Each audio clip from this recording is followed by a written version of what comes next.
The first item on the agenda is the 478 Main Street grooming continuation, dog grooming. Okay, I think at this point, well, I'll make a motion that we reopen the 478 Main Street application for dog grooming. Is there a second? Second, Polling the members, Vicky, Yes. Dave Funioli, yes. Dave Chanel, Yes, I'll vote yes as well. All right, so the session is open. I'm assuming we haven't heard from the Attorney General on the bylaw at this point. That's correct. Still pending AG review. do you have any idea what the timeline is of that, Beth? I'm thinking at least 2 months. 2 more months from Mhm. tonight? Yeah, month and a half to 2. It depends, you know how it goes. Very hard to tell.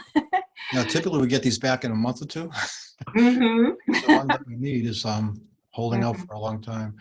All right, so we're looking for another continuation date. Does the applicant's letter agreeing to the extension, is it open-ended or is it to a specific date? Do you know? Do you have I'm that gonna in front need of to review that. So I don't know. I don't have that in front of me, unfortunately. So we're looking at the day before Thanksgiving if it's 2 months. And that's a guess. So I would say go into December. How about the week after Thanksgiving? Yeah. So that the work? 30th of November? Yeah. Does Or, that work yeah. for people?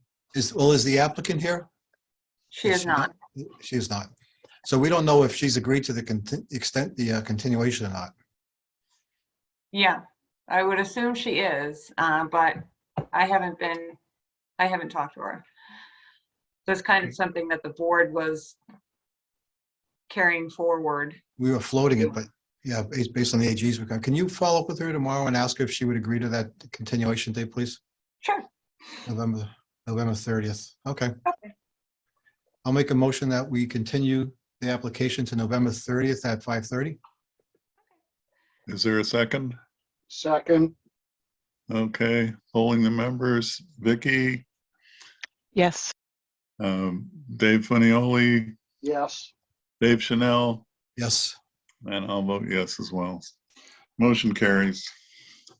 Okay. All right, cool. Thank you.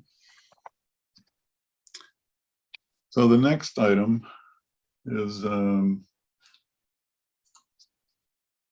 me just put that in my calendar while I'm here.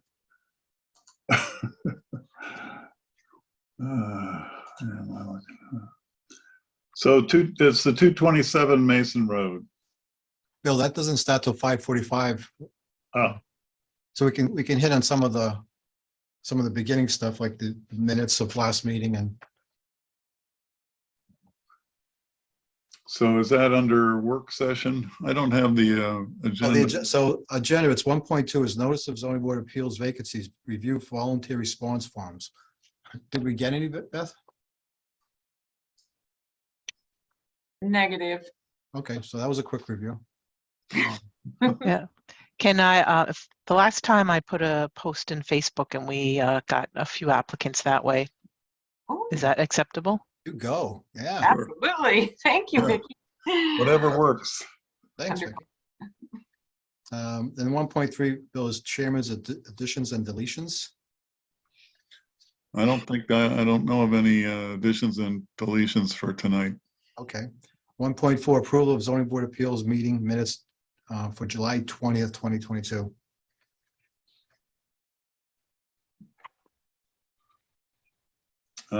So is that under the work session, Beth? The minutes? No, preliminaries. Oh, it's under preliminaries. Yeah, Okay. so 1.0. Oh, there's the agenda. Son of a gun.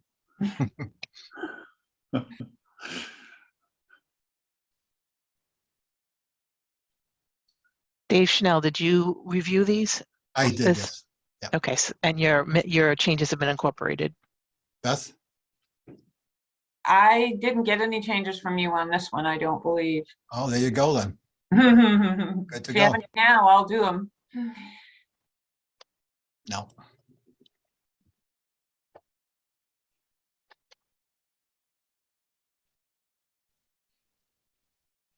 I haven't reviewed these either, so maybe we should let it go till the next meeting.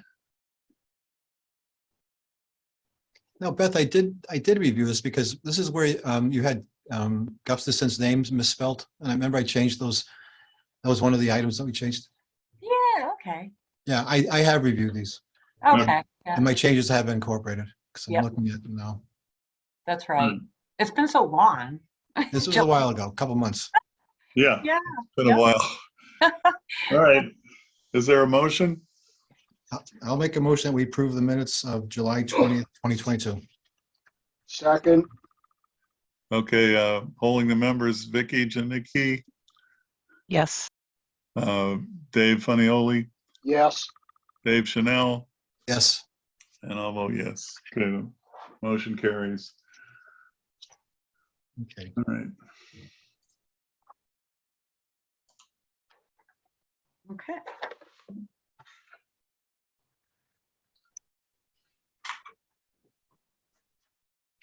It's the only thing I haven't got it down here is a good clock. Well, Okay. we still got 5 minutes, Bill, so we can go to the work session 3.1. All right. Says- All right, shoot, let's do it.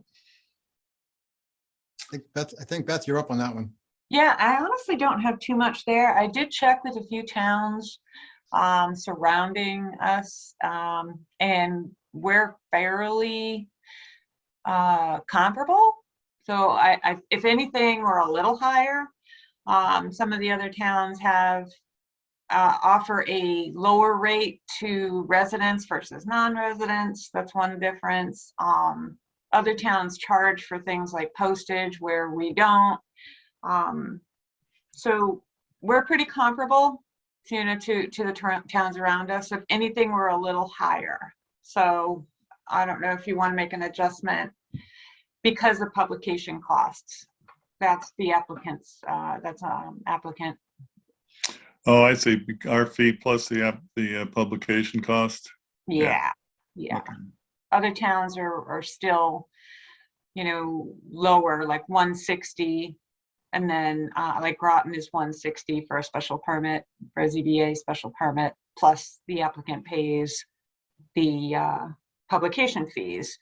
But I mean, they're publishing in the Herald, which is much less than the Sentinel and Enterprise, which we've been using because their reliability. But so it's variable in that regard. The publication fees can vary quite a bit. Right. So nothing jumped out at you that we're out of line with anything? I don't think so. No, Okay. I mean, just a general, I think that's fine. You know, the comprehensive permit, I didn't really do much research in that area because I'm thinking we're comparable. I mean, I did check other towns on that, but yeah. So, not much to Well, change. do we want to lower if Groton is charging 160 and we're at 300? Is that Yeah, correct? for a special permit. Yeah. Mhm. Maybe we should drop it a little bit. If you remember, the basis for the 300 was because the town was extending the cost of publication and the Right. mailings and such. And now that the applicants are put on that burden. So Yep. it's probably, I mean, the whole point is to have the application pay for your time, Beth. So we're not looking to make money. We're not looking to cost money for the application itself. Oh, yeah, yeah. No, that's perfectly fine. Even if you lowered it, yeah, I would think that would be perfectly fine. I don't know where Mike is, but he was gonna join in and have this discussion too. But He's in here. He's on. I see his I name. see his name. yeah, so maybe you want to chime in at this point, Mike. Mike, how you doing? Good, and yourself? Thanks for having me. Yeah. So yeah, this was something that got put forward for all the boards and committees to just kind of check in on, to see where we're at comparable to other towns. Some of the boards and committees we found that we're charging a tenth of what other towns do. And so in other places like you guys, you're pretty comparable with the communities around us. Another factor is it's not so much an evaluation of figuring out how much time each application takes, because we also do a lot of time where we help out applications before they come in the door, basically. If people come and say, hey, I'm thinking of buying a property even before I'm the owner and I want to know some background, we pull some records together. So we were just kind of looking at the amount of fees that were being generated through revenues versus the amount of money that is being requested by the ZBA for funding for the department each year.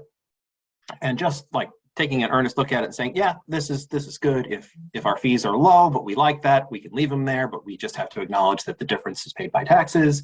If our fees are covering the cost, perfect, beautiful. If our fees are comparable with other communities like you guys already are, it just made sense to put it to the boards because they're the ones with the authority to make any decisions about this kind of stuff. Just say, hey, take some time, make sure this is where you want to be at, and that sounds good.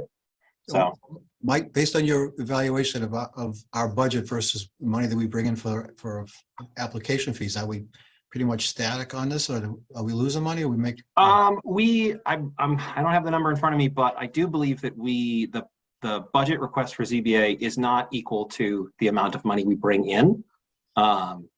But as Beth pointed out, if we're comparable to other communities, that just might be that, yeah, just we want to make sure that service is provided to the community at the rate we provide it.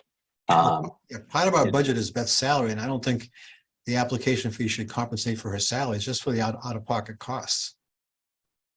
Yeah, well, a big part of it is that for sure. And yeah, it's just at the last town meeting, there was a really big public sentiment that we wanted to make sure that if we were talking about how tax money was getting spent, I apologize, I don't know what that was. Oh, Sorry about that. It's some alarm or something, I don't know. So when we're at at town meeting looking for a budget and a budget approval, a lot of folks are like, how are we spending this money? Is this being spent the right way? So it's just making sure that we're checking against, okay, this is what we're budgeting for, this is how much we're incoming, this is why it's beneficial to have it at this ratio, and if we need more, we need less, whatever happens to be. It's, again, very much in your purview to kind of dictate what feels best for Townsend. And given the fact that you guys are, already at the point where you're charging a little bit more than other towns, I wouldn't imagine that you would increase, but you could if you felt that was appropriate. Or it could be that you feel some other action is needed, or just, hey, let's just keep track this over a couple more years and see if it's tracking well. So it's just kind of raising the question so that the townspeople know that the money that's being spent is being spent because of the deliberate intentions of their officials. okay, thanks. Bill, with that said, I think I'd leave it as is for now. Just monitor it. All right, sounds good to me. All right, for time, it is 5:46. Yep. Agree with that. Okay, the clerk will read the notice for the All right. application from Brian Schulman. Okay, in accordance with Mass General Laws, Chapter 48, and the zoning bylaws, the Townsend Zoning Board of Appeals will hold a remote access virtual public hearing on Wednesday, September 21st, 2022 at 5:45 p.m. on the application of Brian Schulman for the special permit under zoning bylaws 145-26B pursuant to 145-65 to operate a commercial kennel in residence at 227 Mason Road, Assessors Map 13, Block 21, Lot 3, zoning district RA3, and Aquifer Protection Overlay District. Public remote access only to the meeting is via the following Zoom link. I'm not going to read that. The parties wishing to speak in support of or in opposition to this application may do so at the hearing or in writing prior to the hearing. Copies of this application are available for review at the town hall during business hours. William Cadigan. Okay, so is there a motion to open the hearing? I'll make a motion that we open the hearing for Brian Schulman. second, Okay, polling the members, Vicky, Yes. Dave Chanel, Yes. Dave Funnioli, yes, and I'll vote yes. So the hearing is now open. The way we generally do these hearings is we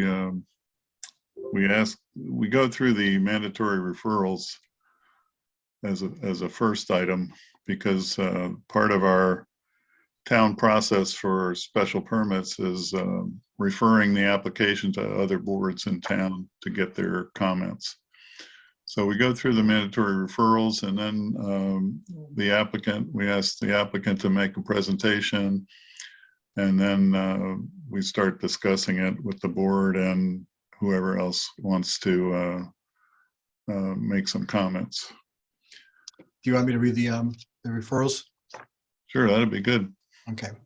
First is, I mean, I think every board's responded to this one, which is one of the first. Board of Selectmen, the board would like to discourage asking for forgiveness as opposed to getting permission in the first place. Fines should be assessed for those who do not follow proper rules. Chair of the town's board of selectmen.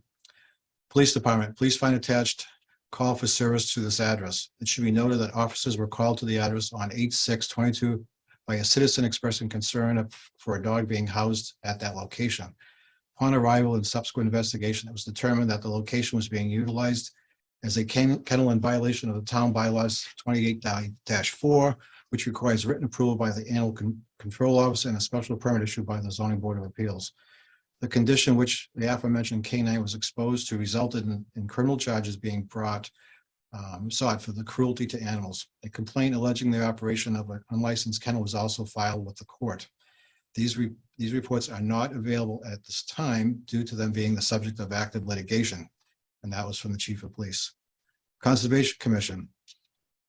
Additional plan requirements, contour lines, 35-foot no disturb, 100-foot wetland buffer, 200-foot riverfront buffer. Move compost bin out of the 35-foot no disturb area, comply with Board of Health animal waste and compost management requirements. And that's by the chair of the Townsend Conservation. Land use coordinator. Because the project proposal includes not additional ground alteration or earth disturbance or for stormwater, it qualifies as a non-applicable project under the new section D of 175-44 stormwater management, erosion and sediment control plan. If the project scope changes, it would need to be re-reviewed, excuse me, for applicability by the LUC under land use coordinator. Under these regulations, that's signed by the land use coordinator, Mr. Crowley, who just spoke. Water department, no water lines in the area, no comment signed. Building commission, no comment. His comments were based on, they were filed to us separately. Highway superintendent, no comment. And that's it. Okay. All right, so you should be getting a copy of those mandatory referrals, Mr. Schulman. I'm sorry, can I interrupt them? I'm sorry, I missed one of the mandatory referrals. Did you get the Board of Health? I didn't Oh, hear. You did. I'm sorry, yeah. You got it? No, that's not on the list. You just sent me this list today. Yeah, If you the Board of scroll, if Health- you keep scrolling, there's a Board of Health in handwriting. I don't know, online at least. Oh, it's not in my, she sent me a package today, so it would make it easier for me to read. Yeah, it's right on the top. The first one says Board of Health. Okay, that's just not in the summary. So the Board of Health must comply with the requirements of Title V and the Townsend Board of Health regulations, likely 9 minimum to require Title V inspection and replacement of septic tank with 2 compartment. Will require approval from the Board of Health for the change of use. The use may not cause a nuisance condition. Sorry about that. Okay. Okay, is that it? Yes, that's it. Okay. All right, so let's hear from Mr. Schulman on his proposal here. You have to unmute yourself. Dave, can you unmute him, please? Yep, let me find him on the list. There we go. There he is, he got it.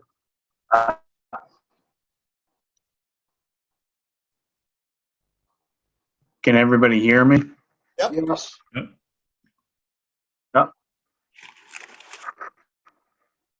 Not sure if this is working or not. The connection is not great for us over here. We couldn't really understand much of what was just said, but I'm assuming the floor is open to us to kind of explain what we're planning on doing. That's correct. Yeah. Brian, can I tell you something? Can you hear me, Brian? Can you I hear? can, yes, I can hear you now. It's cutting in and out. Your bandwidth on your internet may be narrow. So if you shut your video off and just dedicate it to the voice, we may hear you better and you may hear us better if you want. Yeah, can you hear me now? Okay, I can hear you. Okay. This has happened many times in our hearings in the last 2.5 years, not just you. Oh, it's terrible. Well, in any event, yeah, so this is our 227 Mason Road is where we live. This is our home, primary residence. And we would like to continue being able to board dogs here. So we started this shortly after we moved in the end of 2018, beginning of 2019. It was really just for family and friends at that point. Just occasionally, if somebody was taking a vacation or something like that, really didn't really become anything substantial until about 6 months ago or so, when we just had a lot of, just seemed like a lot of demand, a lot of referrals from people that were watching their dogs, and that's when we kind of made the decision. Prior to all these events, we were unaware that we needed any of this licensing, but of course that's no excuse for not having it. But in any event, in our ignorance, we weren't aware that we needed to apply for these things, but we're trying to set things in motion to become more legitimized now that it was turning into a substantial business that was becoming full-time.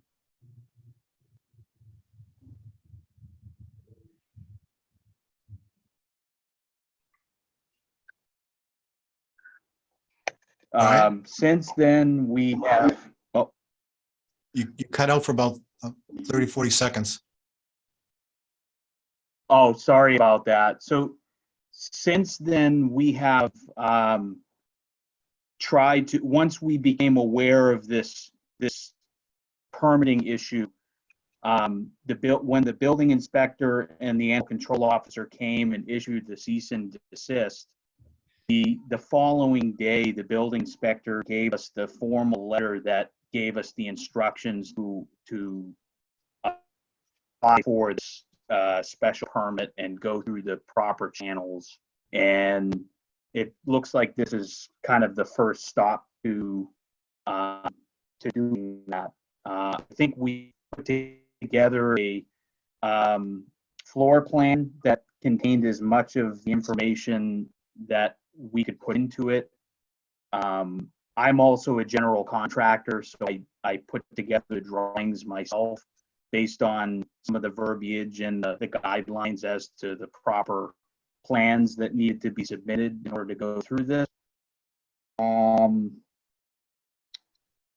Let's see, other than that, I mean, the main reason why we wanted to get into doing this in the first place was several years ago, we had a wedding that we needed to attend, and normally our dog at the time, we would have family watch the dog whenever we were away, but of course the whole family was going to this wedding. So we had to go through a process of trying to figure out a place we could board him for about 2 weeks. And it was a hectic process. It was stressful, and it was difficult to find the right place. And we finally we settled on a place. I wouldn't necessarily call it the right place, but we found a place that we settled on, and it cost a fortune. He was essentially, our dog was in a cage, almost like a jail cell, for the better part of 2 weeks. And if we wanted him to have any extra interaction with people, it cost $5 for 5 minutes for somebody to just be in there physically. And we kind of thought to ourselves that wasn't really a great model. And we tried to come up with a better way of being able to help other people out in similar situations that weren't crazy about having their animals locked away while they were away.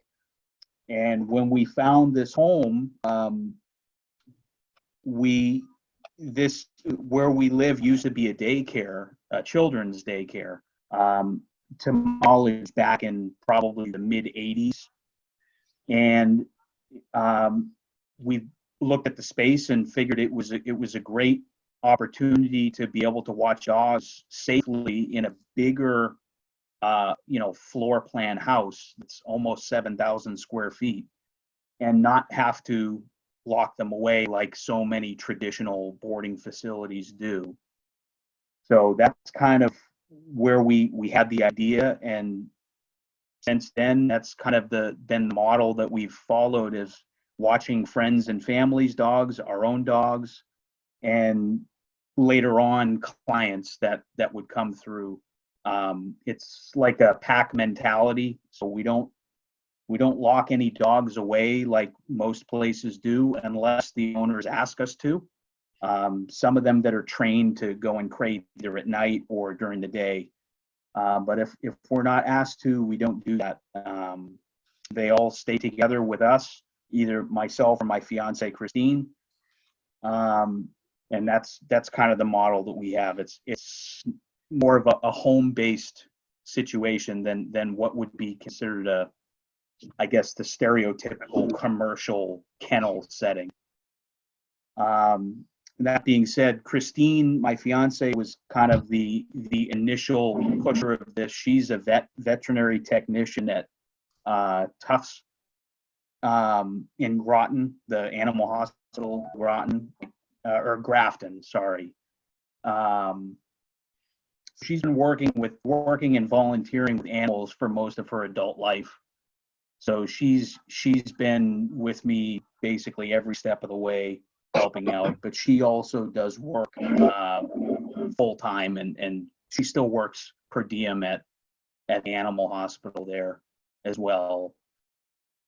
But for the most part, it's been just the two of us, and sometimes Christine's father will help out if it gets really busy, or if we have an errand or something to run. But other than that's I guess the history of the last 3.5 years or so of us doing this, and finding out that there's a special permit that was required along with several other requirements from the town and the state that we've just now figured out. Okay, thank you. Sure. I wasn't exactly sure what to expect from this meeting or what was expected of me. If anybody has any other questions or things that I didn't cover, feel free to ask. Yeah, I was going to say if any member of the board has questions, now would be a good time to ask. Brian, David Chanel, what's your plans for the waste management of the dogs that you proposing to kennel? Right. So this is something that I spoke to the Board of Health at their meeting on the 14th about. So we have a composting system that we utilize now, and we are planning on continuing to do that as long as the Board of Health is that would be sufficient. That's what we've been doing since we moved in, even just with our own dogs. We have a 3-bin system. I don't know how technical to get here, but it's a 3-bin system. I built it out of essentially pallets. It's roughly 48 square feet. We don't use it for like growing produce, like food and stuff like that. It's strictly just to create stuff that we can use, around the property for mulch or, stuff like that. It's not like food grade.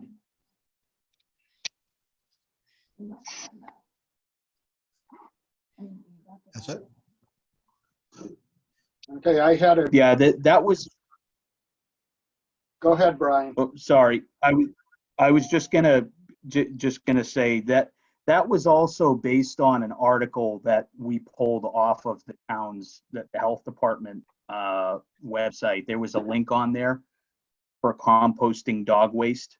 I actually left the printed article with the board the other day. I don't have it in front of me, but it was a study that was done by the Department of Agriculture. And it just had basically an outline of how to, what their recommendations were for composting, specifically dog waste. So we essentially follow those guidelines. How are we receptive with the Board of Health to the guidelines? It was apparently the first time that they had seen that. I don't think they were aware of that link, that information. They told us that they would have to dig a little bit deeper in to make sure that they were okay with it, or if they had any other recommendations. They told me to check back in with them and attend their next meeting, which I don't know when that's currently scheduled, but they essentially wanted me to check back in with them. They also have scheduled a site visit tomorrow to come out and see the property. They were not there the other day when many of you came for the site visit. Apparently they didn't get the memo. Thanks. Okay, And- just an FYI for Brian, Bill, the Board of Health is meeting again on the 28th, 28. a week from tonight. Okay. All right. Thank you.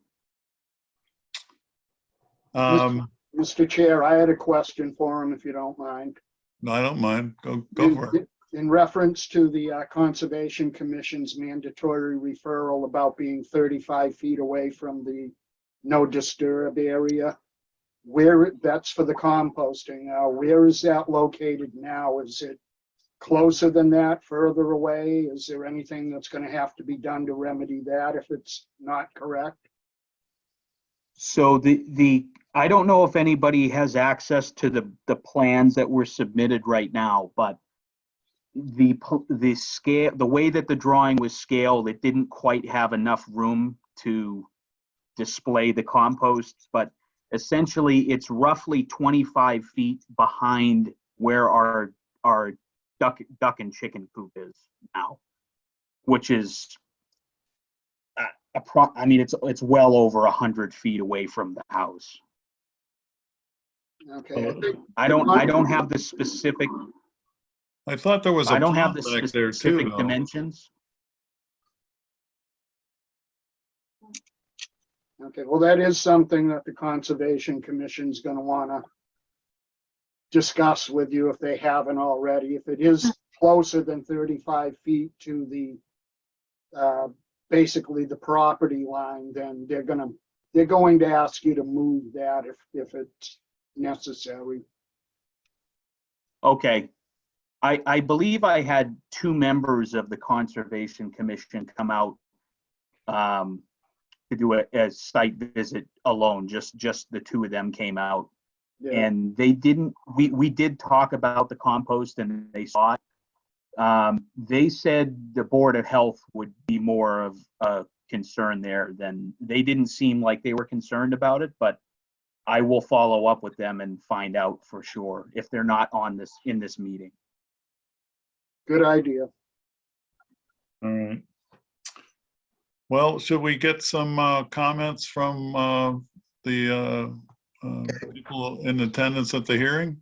So we received a number of written correspondence to Beth, our administrator. So instead of reading every one of them, which we would be here till tomorrow, I'm just going to read the names of those who provided written correspondence in support of the applicant. Rick, and I apologize ahead of time for the names. If I butcher them, I apologize. Rick Vasella, filed his on September 20th in support. W. David Nelson and Amy Martin Nelson in support of the application, September 20th. Daniel Carpentier in support, received on September 20th. From Cindy Monroe in support of the application, received September 20th. From Cheryl Brennan, in support of the application, received September 20th. Jacqueline Isabel, ISBLE, support on the 20th. Jane and Scott De Benedictus received the 20th. Katie Gallino, I apologize if that's wrong, received on September 20th letter from Laura Frank, support of the application, September 20th. Sarah and Matt Skiba received September 20th. A lot of mail that day. Mark Mashad, support of the application, received September 20th. Letter received from Rachel and Matt, and this one's bad, Emmanuel, received September 20th. And the board received one opposition from Erica Burns on August 23rd. And that one references the issues surrounding the police activity at the site. Those are the ones we have. So if anybody who sent these in is present today, you've already said your piece. If there's anybody else who has a comment that's not part of this list, I think, Bill, that would be appropriate to let them speak. Sure. I'd like to, my name is Lee Well, actually. Yeah, one at a time, folks, and wait until you're recognized. Let's see, I see a hand up from Katie D. So, Good evening. My name is actually Shauna. This is my daughter's computer, so I apologize. Shauna Dakin from Lunenburg, Massachusetts. And I'm support of Chester's Dog Place and reopening it. I sent my letter in late. I sent it in today, the 21st, so I apologize. So I'll make it very brief. I'm very much in support of Chris and Brian, and I'll speak only on behalf of the support that they gave the two dogs that I had, the love and compassion. I'm primarily the support that they had taking care of my elderly dog over the past several years. The love and compassion that they show, not only for the pet of my elderly dog, who they gave a special diet to, they held in his senior years, and even would let them sleep in their bedroom when he was really sick. And then when he passed, the love and support that they gave me, my daughter, and my husband just is above and beyond. Their place is truly amazing. And the way that they would send pictures to us of both our dog, and now we have a new dog that is a little bit more than challenging. He's a rescue. They help patience, security, and acceptance. So I can't imagine going any other place, and I probably won't go any other place. I'd send my animals to a friend, and I won't board anywhere else. So I give true support to reopening Chester's Place. Thank you very much for taking the time to listen to me. thank you. Bill, as a recommendation, let's hold the comments to 2 minutes apiece. Sure. Anyone else? I see a hand from Amanda. Hi there. I am as well in support of Chester's dog boarding. I will keep this very short because I sent my letter in late as well. They are super compassionate, but my biggest thing is they're a huge asset to the community, allowing all of us to, now that COVID is over, we go back to our normal lives, going back to work full time, going back on our vacations. You know, a lot of us all got dogs, and now they have taken that role of being able to fill that void for us, because there's a lot of boarding places that are backed up and they have waiting lists, and I think they'd be a great asset to this community. Okay, thank you. Anyone else? Good timing, Amanda, by the way. Oh, I see a sign, whale. It says whale. Go ahead. There you go. is Lee Wells. This is my fiance, Teresa Augusta. Yeah. Having trouble hearing you. Sorry, the mute button. Can you hear me now? No, there was somebody else who was trying to talk. I was Oh, I'm sorry. recognizing them first. I apologize. I'll hold on. Well, that's all right. I'll get to you next. And this is my fiance, Lee Wales. We can't hear you. It's not coming through. You may want to kill the video as David suggested. Can you hear us now? Brief, little bit. It's kind of faint. Do you have a microphone adjust? What about now? That's Yep. better. Screaming. My name is Lee. I actually live next door to Brian and Christine, and I want to just echo the thoughts of the two previous people. Both Brian and Christine are very compassionate, not only towards people, but especially towards animals and dogs, especially. And I fully support their venture in applying for this and in the future. We are also pet parents of 2 dogs. It's wonderful to have such loving, caregiving, professional dog lovers right next door. That gives us a lot of comfort, and they're wonderful people, and they're doing the community awesome service. Okay, thank you. Now, how about Heidi Statler? Thank you. Sorry about that. I also live next door to Brian and Christine. I don't know them. I've only met them briefly in passing in probably, walks or something up the road. But I have to say, it's always been very quiet, very well kept, and they seem to take great care of the animals in the property from what we have seen. We didn't even know actually they had anything over there. So we are also in support as neighbors. Okay, thank you very much. Anyone else? Joshua Wallingford? Yeah, Can you hear me? yeah, there's some funny thing going on with the sound, but try I it think again. it's with the telephones. Yeah, that could be. I work locally in the area in Townsend. I work at a Sterilite, and my dog has separation anxiety. Can't be at home.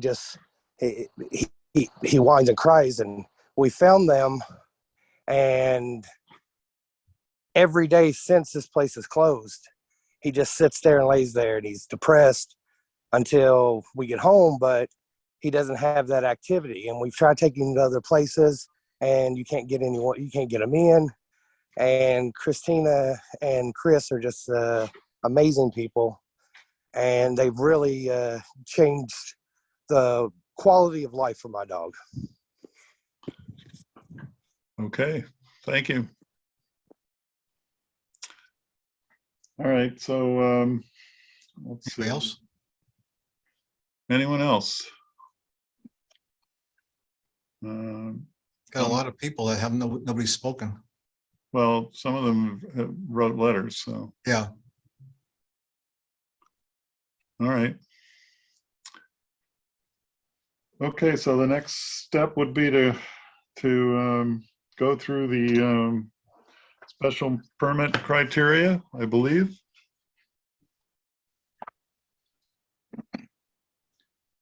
Which of course I'm gonna have to get out here.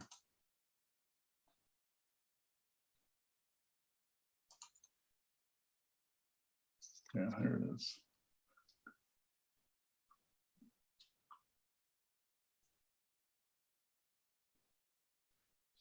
So the special permit, oops, I lost my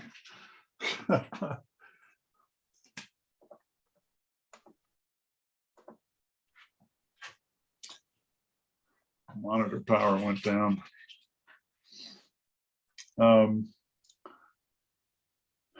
Basically, in order for the board to grant a special permit, we have to make a written determination that the proposed use will not have adverse effects which overbalance its beneficial effects on either the neighborhood or the town. in view of the particular characteristics of the site. So the SPGA, which is the zoning board in this case, may require the applicant to pay costs of independent experts if additional information is required by the board. So in order to make that finding, we have 7 different criteria, and we typically go through this in order. So part A is the adequacy of the site in terms of size for the proposed uses. Are there any comments from the board on that? I mean, he has, his acreage is a little over 4 acres. The building size, I've seen several different representations of different square footages from 7,000 to 4,000, but even on the lowest range, it still seems to be adequate for what he's intending. Okay. Well, actually, I think the 7,000 is what he presented in his statement today, but written, I believe it was a little over 4,000. Okay. All right. The second item is the suitability of the site for the proposed uses.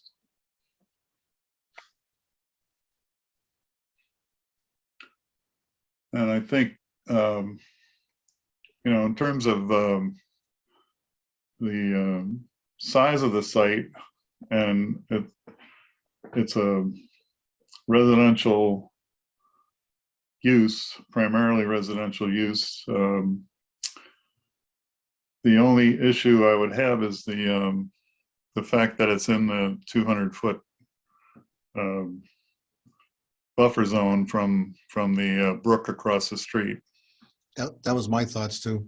Which is, yeah, that's a tributary of the Squanicook, so it has a more than, typically you only have a 100-foot buffer, but it's a 200-foot buffer from a tributary of the Squanicook. So that's of some concern to me. And okay, so moving right on, the item C is the impact on traffic flow and safety. Bill, can I ask the applicant a question on this one? I meant to follow up. Absolutely. Are you still wired in, Brian? I am. Okay, Brian, on when we did a site review, I just in passing asked you how many dogs you expected to have in on a daily basis. I think you told me 10 to 12, maybe 14 at max. Could you elaborate on that, please? Because the report that I read from the police said that you had 19 at the time. So could you elaborate on how many dogs you intend? Because that's going to have a direct relation on the impact of traffic flow. Right. So yeah, the average is, I would say, about 12, 10, 12 would be the average, but it's very inconsistent based on a couple different factors. One of them is the season. I would say the biggest thing is people's vacations. The summertime can get busy. Holidays in particular, major holidays can get busy. But I would say on average, if you were to average out the year, it'd probably be somewhere between 10 and 12. Now that weekend was a busy weekend. It was a summer weekend. And this year in particular, prior to us shutting down, was a very busy summer. I think a lot of it just had to do with pent up demand after everything was shut down from COVID for so long. A lot of people were going on extended vacation this year. But the other thing that I mentioned at the meeting was at the other day, because this question has come up a lot. This is a kind of an arbitrary number for us to say, because if there is some sort of restriction or regulation that would dictate that the appropriate number, we're more than happy to oblige that. If someone in particular, for instance, animal control officer, if there's some kind of calculation that can determine the capacity, so to speak, then we're more than happy to oblige that. Okay.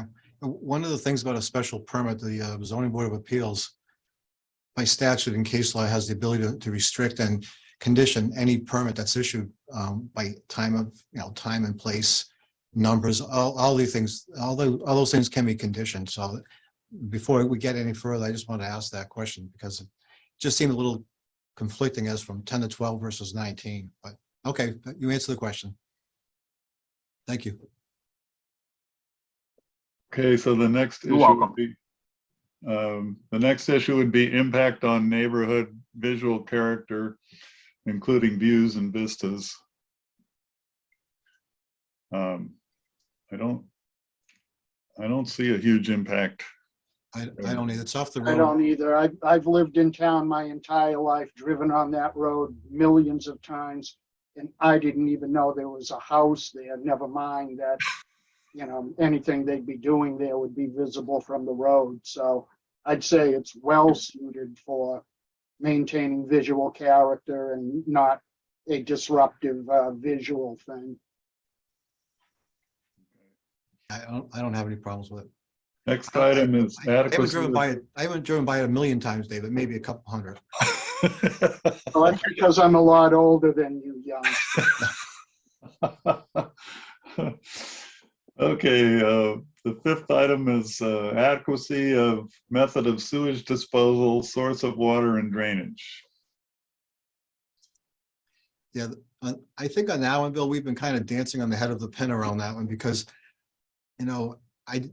just from its own state, just having a recycling thing, a bin in the backyard doesn't seem to be acceptable. I'm not on Board of Health, so good for me on that, but it just doesn't, I have a problem with that, but that's up for them anyways, but seems kind of odd, especially if you have a lot of dogs.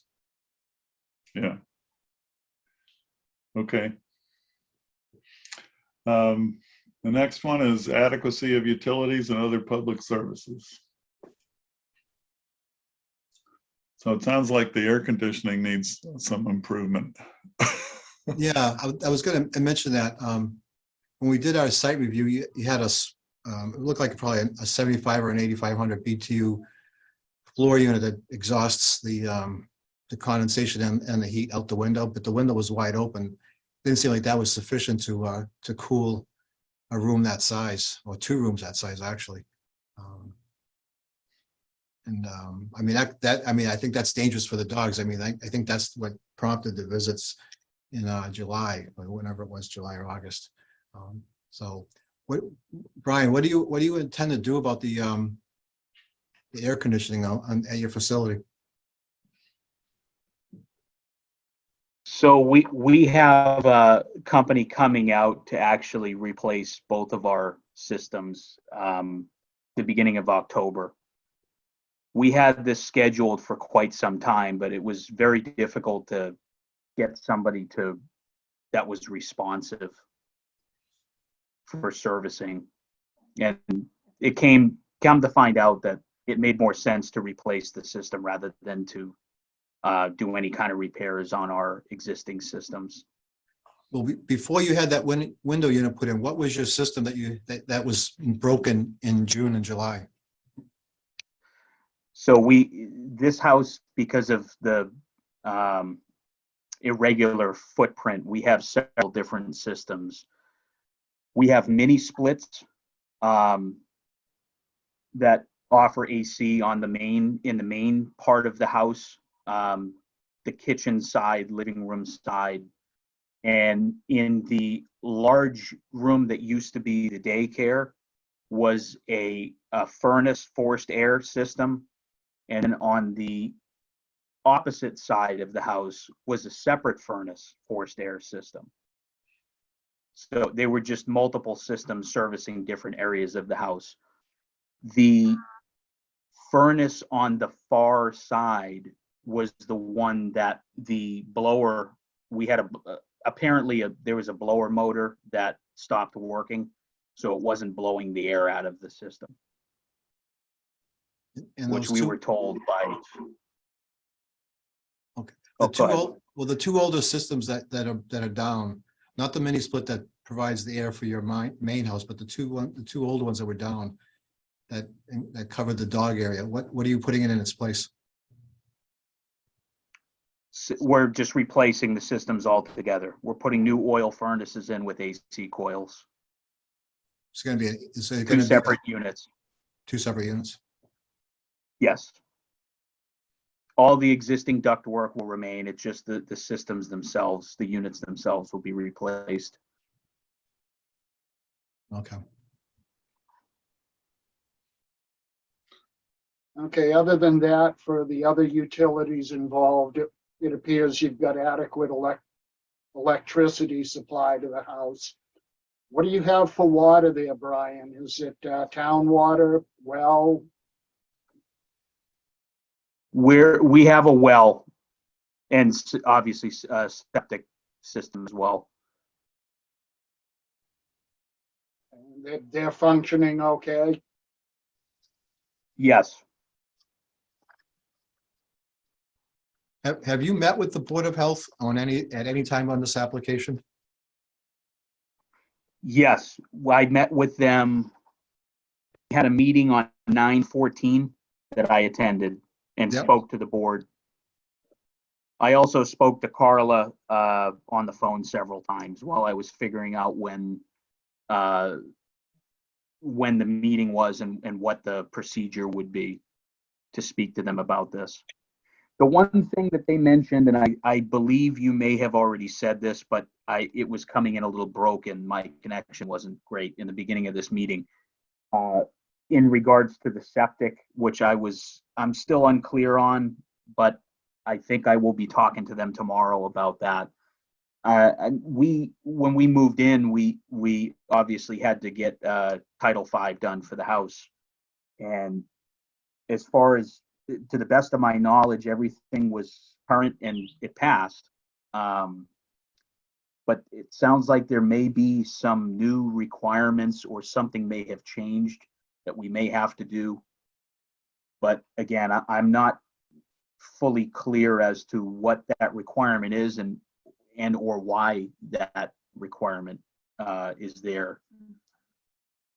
It seems like they're saying that the permitted kennel is going to be a change in use that's going to trigger the Title V requirement to update. That's what it sounds like to me. I don't know. I don't do Board of Health stuff, but I think that's right, David. I mean, that could get extremely expensive for you. But Is there, well, I guess I'll talk to them about that tomorrow. yeah, that's on the them. Board of Health. That's on them. Okay. Okay, the last issue is impact on ground and surface water quality and other environmental and natural resource considerations.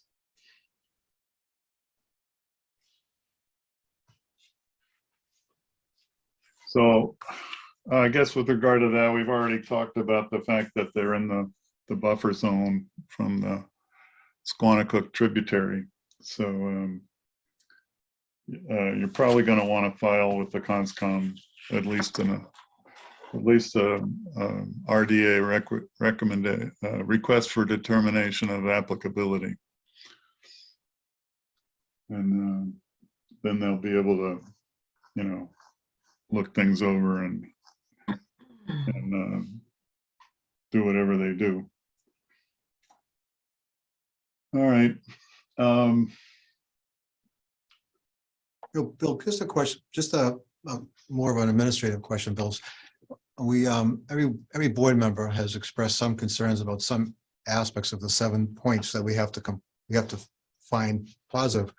Would it be better to let the applicant withdraw and get the resolution from the Board of Health, Conservation, and so on, and let the police matter get resolved, and then we hear this, or what do you think we should take action today?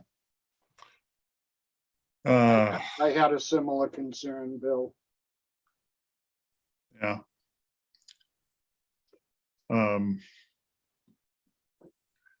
Yeah, I think there's like too many really open issues here for us to proceed at this time. So we can either continue, or we can have request them to withdraw, or Yeah, the problem with what's continuing, you have that 90-day restriction in the state statute. If we take action today, and Brian, this is directed to you. If we take action today, I'm not sure it's going to go favorable for you, at least from my perspective. And if that's the case, by state statute, you're restricted from reapplying for 2 years.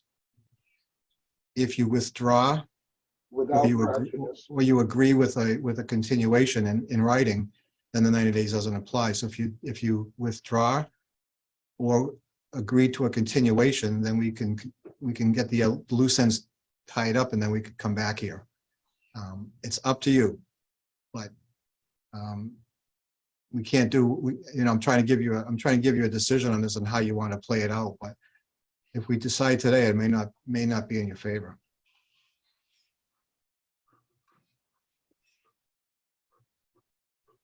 I apologize for my ignorance here. We were under the impression that this was the first stop to make for this going through this process. I don't think we realized that. It sounds to me like we were supposed to go to some of these individual departments prior to submitting this application. I'm just trying to make sure that I understand exactly how the process should be handled, because I think there was some either miscommunication or Yeah. misunderstanding on our part. Well, generally, when we get a special permit application, if a decision is issued, it's subject to a whole bunch of things. Your application is way more subject to than I've ever seen. Bill and I have both been on this board close to 30 years, and this is more things to consider than I've seen in the past. So I think the biggest thing is if I say to you that the Board of Health is going to hit you with a Title V update, and you're going to spend $40,000 to $50,000 in updating your septic system to account for this, to me that's a killer. But I think you need to know that before you go forward with this. Same thing with the conservation and the setbacks that Bill's talking about. So it's up to you. Again, it's up to you. Normally, I'm trying to give you seem not that personality's come into you. Seem like a good guy. You mea culpa. You didn't know you were violating the bylaws. That's great. So you accepted the fault and you applied. That's fine. So we're trying to give you a help to make you choose your own destiny, I guess is what I'm saying. And I don't know what the others are going to say, but I'm just saying based on comments, and we've been doing this together for a lot of years. I can read the room, so to speak. So. Well, and it does seem to be a little bit premature. Usually by the time something comes to the ZBA, all the other boards have been visited, they've rendered their decisions and either said yay or nay, and we proceed from there. But it seems like there's at least 2 or 3 more boards that need to weigh in with an official decision on their part of this whole process before we could fairly consider saying yes or no tonight. So I kind of agree with what you're saying, Dave. It's just, it may have been a little premature to come to us first. Yeah, and I understand. I mean, you were running a business for 3 to 4 years, anywhere between 10 and 20 dogs, I guess. And it's a huge hit on your revenue stream for your family. I understand that, and I feel for you. But our job is to, as a board, is to uphold the bylaws and make sure it's done properly. So do it as quickly as we can, but I'm just repeating myself now. So it's a matter of how you want to proceed. I think we agree with your recommendation. Oh, I'm not your counsel. Is there- I'm not making a recommendation. I'm giving you the options. So, No, I get it. I understand. It's just, we're not, like I said, I think the way it was displayed to us from the building inspector's original letter, this was our first, check in the box, so to speak. But is there some kind of formal for lack of a better term, checklist that we should get in order prior to, I guess, resubmitting this application? Well, Because I mean, I spoke to most of the members that came for the site visits. And I think I remember you saying that there was limited things that could be discussed at that visit because of the Right. way that yeah, the legalities are. So it sounds like the Conservation Commission is something that we would need to get something formalized on. I think the I think- Conservation, Board of Health. I think those are the two those are the big linchpins for you. Myself, Bill, what do you think, Yeah. Bill? No, I think that's right. And, that's sort of always been an issue with applications is people who have never gone through the process need a little more guidance as to what to do first. And, they've we've tried to do something about that, but other than the building department has a checklist when you apply for a building permit that routes the permit through the boards, but for something like this, I don't know who would be giving advice, if you will, on the process. Well, I think the most important part for us is to make sure that we've put together all the applicable information for the board. And I think we were under the impression that we did that, but it sounds like we did not do that. Well, the Board of Health I did speak to as we discussed, and they are coming out tomorrow. So that I have something from them, kind of something to anticipate, that it sounds like they may require us after the site visit is when they'll kind of make an official determination if they want us to add like a separate secondary septic tank to the existing system. There's some technicalities, but as far as the Conservation Commission goes, they didn't seem concerned at the site visit at all. They kind of insinuated that the Zoning Board of Appeals would require certain things that they would then go back to the commission for. But that being said, it looks like we should go to them direct and request the RDA from Right. them. Right, Brian, it's not just their site review, it's their formal determination of what you have to do.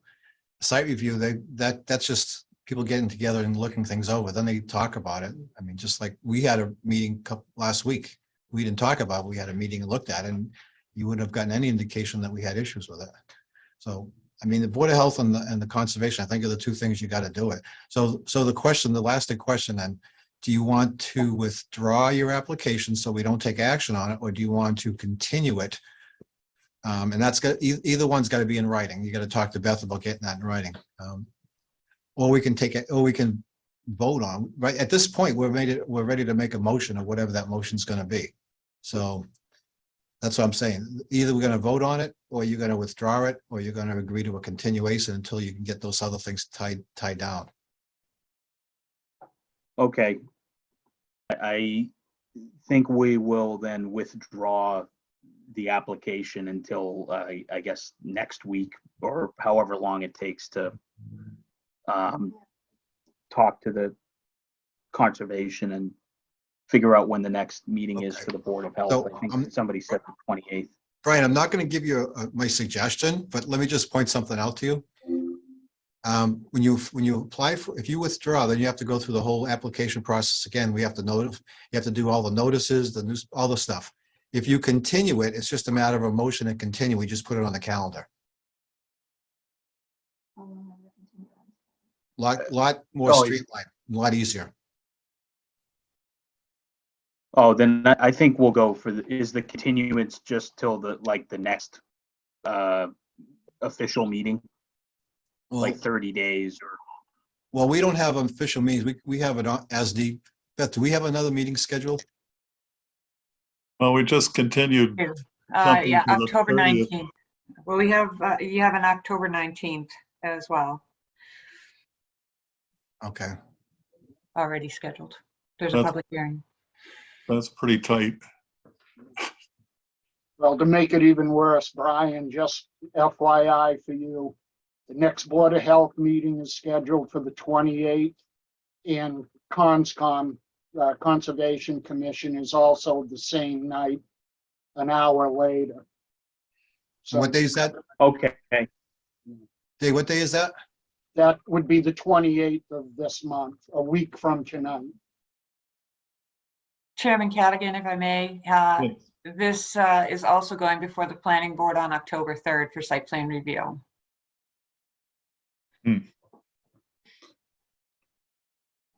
I would think the earliest the continuation should be is November 30th that we talked about earlier in the meeting.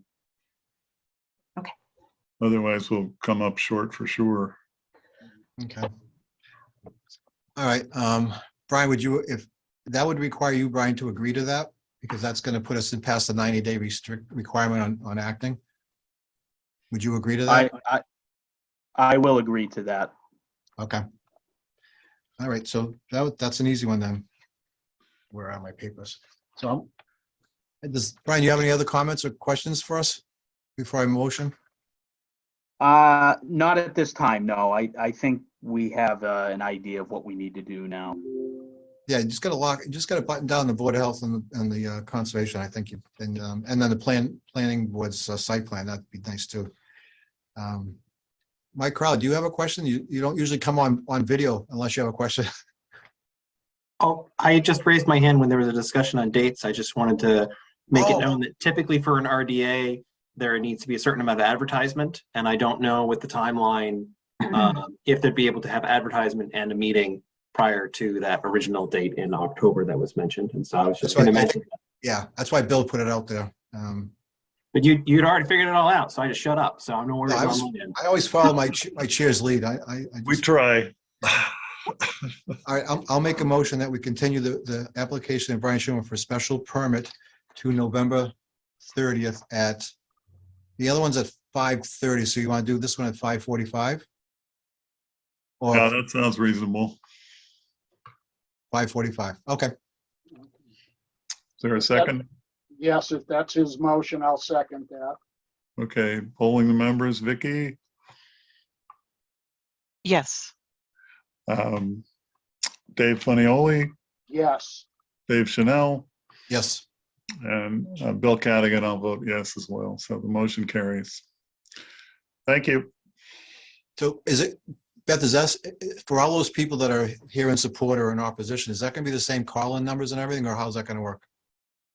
Well, I'll post a continuation notice and we'll have a different Zoom link. Yeah, every meeting is different. Different So Zoom I'll link? So post that notice, and if those who are on the call, want to email me, bfaxon@townsendma.gov, I can send that notice to the parties in interest. But I don't have names and Okay. contact information like I normally do with a public sign-in sheet. But if I'm you happy- post it to the town, if you post it to the town's website, where would that be on the town's website? Good question. That would be on the homepage, main calendar, and then you would go to the date, which is November 30th, and click on the date, and you'll see the ZBA agenda. And then that you will, can- and that will have the link for Zooming? Okay, Exactly. Yep. Mhm. Thank you. all right, thanks, Beth. Sounds good. All right, so where are we with our timing? Well, well beyond, but that's, We're late. I can't believe it. well. All right, yeah, 6:15 was the other one. Apologies. Okay, oh, that's interesting. I thought that was 6:45. Thought we were doing good. Okay, so the other hearing's gone. So I will read the hearing for Michael Brown. Good. Is that acceptable, Mr. Chair? Yes. In accordance with Mass General Laws 48 and Townsend zoning bylaws, the zoning Board of Appeals will hold a virtual public hearing on Wednesday, September 21st, 2022 at 6:15 or thereafter at the application of Michael J. Brown on appeal on the zoning bylaws 145-64. The applicant is appealing the building commissioner's letter dated, August 2nd, 2022 and August 11th, 2022 concerning the building commissioner's decision not to enforce Townsend zoning bylaws 145-52 outdoor lighting. Public may join the meeting remotely via the following Zoom link. The parties wishing to speak in support of or in opposition to this application may do so at the hearing or in writing prior to the hearing. Copies of this application are available for review, Town Hall during business hours. William Cadigan, Chairman. Right. So is there a motion to open this hearing? Yeah, I'll make a motion. We open the zoning board of appeals. I'm sorry, the appeal of the zoning enforcement officer of Michael J. Brown. Second, Okay, polling the members, Vicky, Yes. Dave Funioli, yes. Dave Chanel, Yes. and Bill Cadigan, yes. Okay, well, the hearing is open. Okay, so I don't see Eric on the line tonight. He didn't show up, huh? See him. Okay. All right.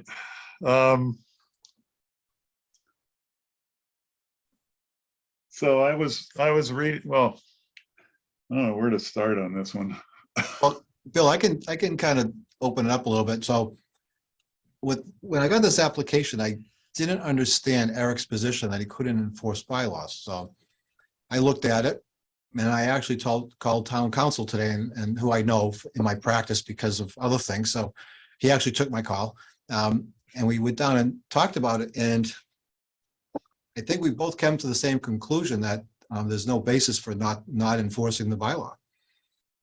He initially was told that it was the public portion bylaw, which does not have any enforcement provisions, but the one that we're referencing and that was appealed, it's 145-52 does. It has an enforcement provision in paragraph H of the bylaw. It instructs the zoning enforcement officer to do certain things and you know, fine and do anything necessary to enforce. So I don't get, I was hoping he was going to be it because I was going to say, Right. what the heck? I don't understand your position. Yeah, I was having trouble with that too, but. Oh, good. It wasn't just me having a senior moment then, huh? No. I mean, his job is to enforce the zoning bylaw. So if he doesn't like the job, he can always quit. But if he likes the job, then he has to perform it. Yeah. So That's why I'm a little concerned that he's not here to speak to it because it seems a little bit out of character for him to just arbitrarily say, no, I'm not going to enforce some zoning bylaws. So there's got to be something else that we don't know about that went into his thinking. Well, I think the confusion, David, is that there's a general town bylaw which has to do with I think what's called public lighting. right. Right. He was getting the two mixed up. And that's supposed to refer to municipal buildings, I believe. Right. And then the zoning bylaw applies to private buildings, which is pretty much most of the buildings in town. Right. That's why I'm wondering if he was confused what his authority was between the two, you know, what he could and couldn't enforce. But again, we don't know because he's not here to clarify. Well, Dave, I could tell you when I called town council and I said, we have an application, an appeal of the zoning enforcement official's decision not to enforce the bylaw. And he agreed with that, not enforcing it, because he thought I was talking about with the section that Bill just referenced. And I says, well, let's read this together because I'm not getting the same result. So we went through, we opened it up. The first few numbered or lettered paragraphs are identical. Purpose, definitions, exemptions, and then it stops on the other one. I says, well, and exceptions, I'm sorry. But then I'm saying, what about H? Violations, legal actions, and penalty. He goes, well, I don't have that one on mine. I says, which one are you looking for? And he told me the other one. I can't remember the number. I apologize. So I says, no, this one is, we're talking about 14552. He pulled that up from the town bylaws. He read it, he goes, I agree with you. I was like, thank you. So I think it was just a misunderstanding between sections is what it was, I think. But any event, I mean, there is no, I don't see a reason not to enforce. I don't mean to interrupt, but I might be able to Go for it, shed Michael. light on that. Okay. Well, in the building commissioner's letter to me, the only specific justification that was mentioned is that in his opinion, his interpretation was that these various commercial properties that I identified that had non-conforming lighting are not, that lighting is not private. That's why he was saying he can't enforce it. He said that's not private lighting because the only thing that's private is if the public doesn't have access. So I don't think that makes sense. No, I agree with you there. Most of the buildings in town are privately owned. Right, privately owned property. The light is owned by a private person. The business that owns it is private. It's private. And then he went on about the post office too as being a federal building, and it's not. It's the post office is a tenant. That's another privately owned building. Well, that's good to know, because I didn't even mention the post office, so I didn't know why he was giving me a lesson on the Constitution. I saw that. I didn't know where he got the post office, but it's good to know that it's private. Well, that's my recollection, because the post office was trying to solve their financial problems by selling off all their properties and then renting them back. So I actually had a presentation, but maybe, I mean, if you don't feel it's necessary, it was about a 10-minute thing with some pictures, and I could go through it very quickly, or it's up to you. But I had a few issues to raise about this. Well, I don't know what. I'm good. Yep.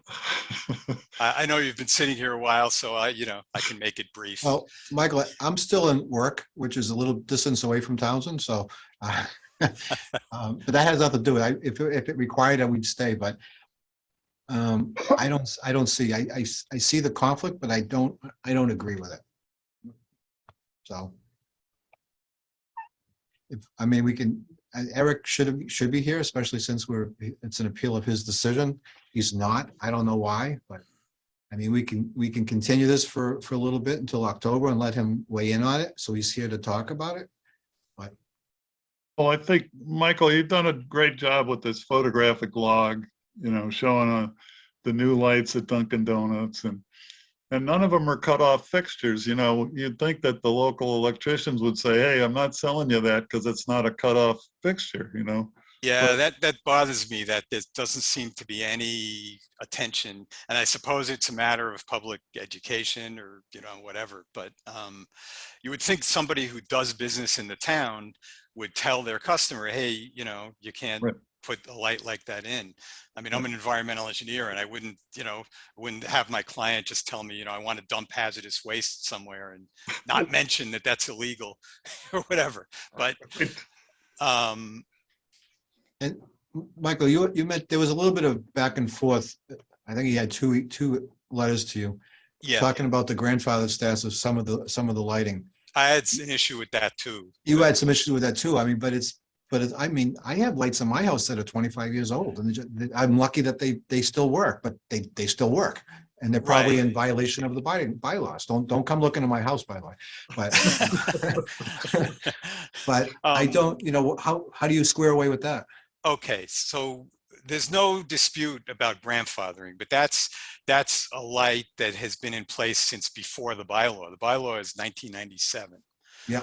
There's also, he made a big thing. He devoted an entire letter before the main letter that I'm appealing. I'm also appealing his first letter because his first letter was devoted to the statute of limitations under the state zoning statute.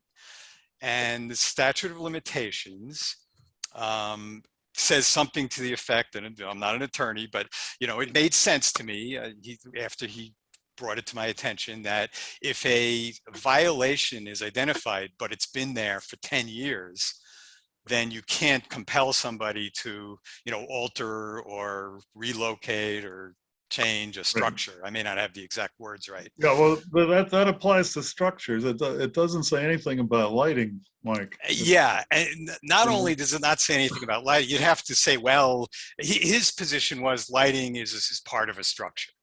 And I really question that. Is a light on a pole, is that part of a structure? But Yeah, right. even if it's a light on a building or on a pole, in at least half the cases that I identified, the remedy is to just point the light down. It's Yeah. not a major burden. It's just point the light down. Is that altering a structure? So, and my concern is that he seems to be looking for all kinds of reasons not to enforce this, and I don't know why. Yeah. But if I have a concern about a light, am I now have a burden to prove that it's less than 10 years old? I mean, in the ones that I brought, many of them I can prove it, but it just seems like over the top that I have to worry about that, or he has to worry about that, this 10-year statute of limitations. It's not a structure. So that, I was actually requesting maybe an opinion on that as well as. Yeah, we might ask town council about that, because it clearly applies to structures. So if somebody builds, like that guy in Timberley Park that built his garage in the public way, we forced him to demolish it and move it back behind the setback. And that's what the 10-year thing is. If we let him build that thing and hadn't done anything for 10 years, then he would be able to not to keep going. We couldn't. Just Bill, just to confirm, just to qualify, we didn't make him demolish it. We made him pick him up and move it. A foot and a half. Did you look at that foundation? It was like 12-inch thick concrete. I don't know, think I he was know. gonna move that thing. All right. So I think it's pretty clear what the board's going to do. Should we take comments from? There's a lot of people here. I know. People are kind of upset about this. You want to just say anybody who wants to speak, hit the raise your hand button and Bill will recognize you? Mr. Chappell, you've been here for an hour. It's like Yeah. Well, I'm just going to chime in with what Mike said. I've been a Townsend resident since 1974, and I am a backyard astronomer. And what appealed to me about moving this town was the night sky. You could see the Milky Way beautifully. Right. I go to a astronomy convention up in Vermont, which is notable for the skies they have up there, and our skies were just as good as theirs, but that has not the case anymore. Bit by bit, the Milky Way is getting harder and harder to see. And again, that John Q. Public could probably care less, but it's just a legacy of just a night sky to be able to go out in your backyard and look up and see the beauty of the night sky. And we're kind of losing that, and that really bothers me. So I know you can't stop what's already happened, but I think Mike is right. We've got to kind of take a look at what's being put in the town now and just follow along with those bylaws. And just shielding the lights is one big thing, and canting them down. So I don't think it's going to be a huge loss for people to have to deal with this, but that's just my 10 cents worth. Good. Thank you. Actually, with inflation, it's my 15 cents worth. That's a low figure. It should be like 18 cents, right? Yeah. But thank you. Yeah. Anybody else? Yeah, chemo, Linda and chemo. Yeah, Linda's not here, but I'm all for enforcing the bylaw. Thank you. Short and sweet and to the point. You might want to join the zoning board. That's our job. Here, Ronnie wants something? Yes, Ronald. Veronica. You need to unmute, Veronica. Thank you.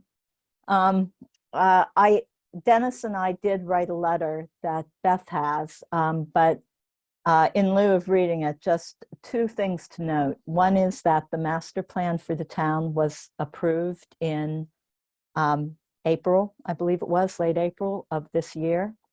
And one of the questions in the survey to the townspeople was, how important is preserving the night sky to you? And in the response, 80% of the people said it was either somewhat important or very important. Very important was 50%, somewhat important was 30%. 14 was, I don't know. 4% said not at all, and 3% said not really important. So I think that just looking at that, that should say something as far as the wishes of the town goes. They also cited that the bylaws that were put in place earlier were taking care of keeping things dark. Well, I think it's obvious that that's not the case anymore, just from what Michael Brown put forward. The other thing I wanted to say is, if we have bylaws that cannot be enforced, then we should perhaps be looking at that as a town. Because when you move to town and you read the bylaws, you think, this is, sorry, the phone's ringing. This is the bylaws of the town. Why would they not be enforced is what I'm wondering. So if in fact we have bylaws that are unenforceable, we should see that something's done about that. And that was the gist of the letter. Thanks, So Frank. thank you. Mr. Chadwick, looks like you've had an impact on other astronomers.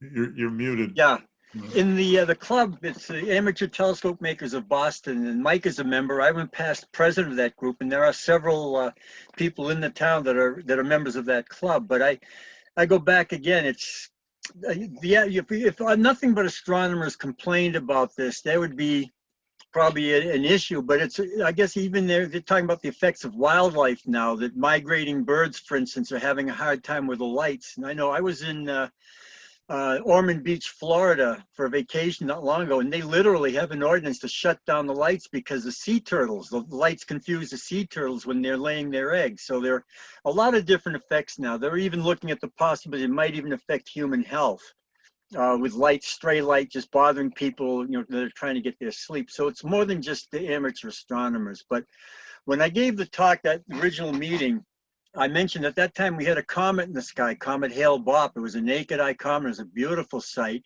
And people just south of us in Fitchburg had to leave to the country to see it. And people in Nashua, just a little north of us, the same thing. You couldn't see them from the city. You had to get out in the country. So we still have some nice skies. They're not as dark as they were, but I'd certainly hate to see them get worse. I have friends that live in the, say, Framingham area that remember back in the 1960s, they were able to see the Milky Way.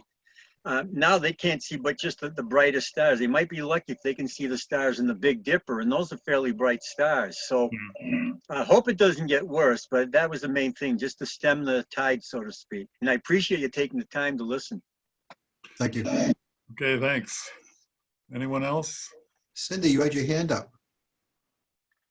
You're muted. Okay. How you doing? I know it's been a long time. It's been a long time. I know. I think this is really important.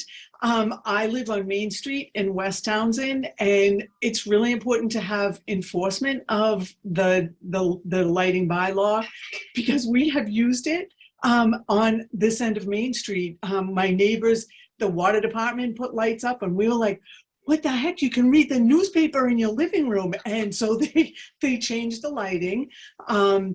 Unitel, the consignment shop, this is like huge. It's really important. And this is a wonderful feature that Townsend has, that we still do have a night sky, and we really should do everything we can to protect it.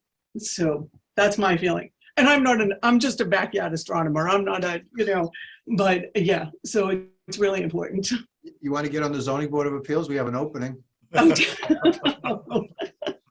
Well, I might send her an application. send an application. So, okay, that's my comment. All right. Bill Cadigan, Joan Savoy would like to speak. Oh, okay. Thank Knock you. yourself out, Joan. So I've been, actually, I've moved 3 huge wagonfuls of dirt today, and I planted a large area of no-mow, clover, and grass, which I can thank Linda and Chemo to turning me on to. And so I'll let you all remember how I used to look.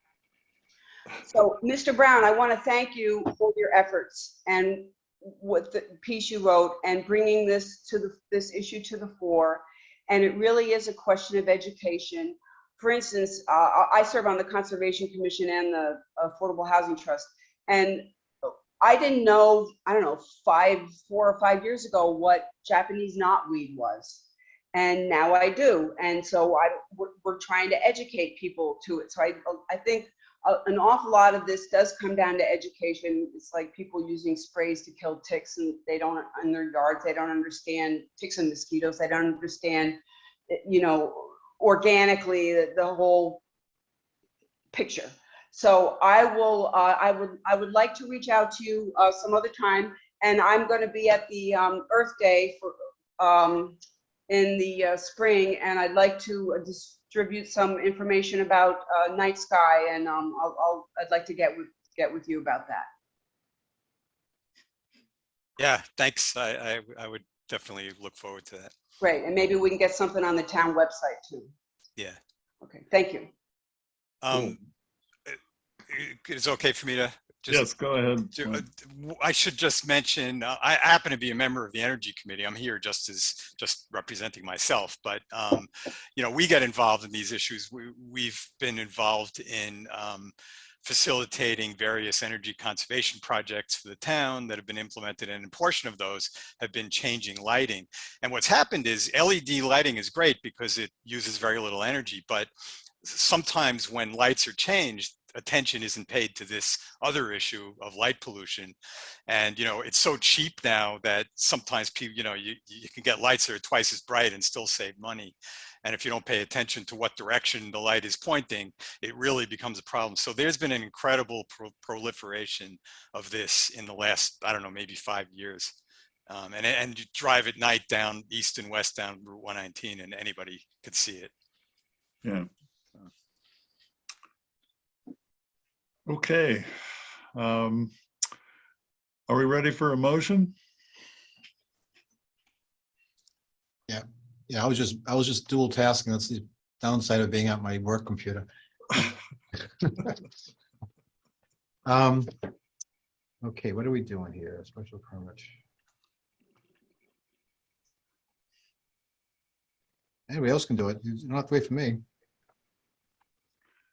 Just a motion to overrule the building inspector's decision and Yeah. request that he enforce the bylaw. That's my motion. Beth, did you get that? Been a long day. I've been here for, I had 3 hearings today. My head's spinning. You need Bill to repeat that?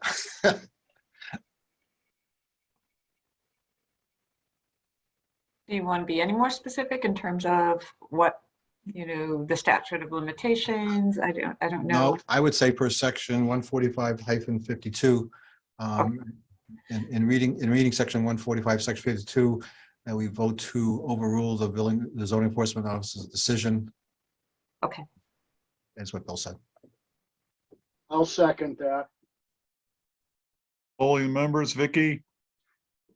I just have a quick question. Do we need to direct the building inspector to enforce, or is rejecting it mean he will enforce it?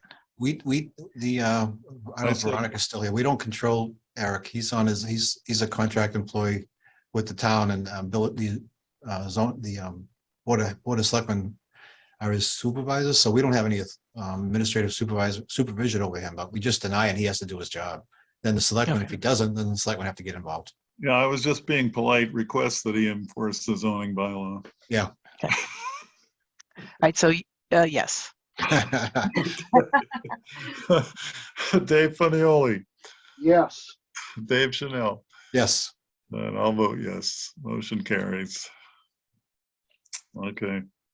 So Beth, Administratively, yeah. you'll send Before we do, can I appoint a motion to have Bill Cadigan as chairman sign all decisions today on behalf of the zoning board? Second, second, yes, polling the members, Vicky, yes. Dave Funioli, Yes. Dave Chanel, Yep. and Bill Cadigan. I'll vote yes as well. Okay, good. That motion carries.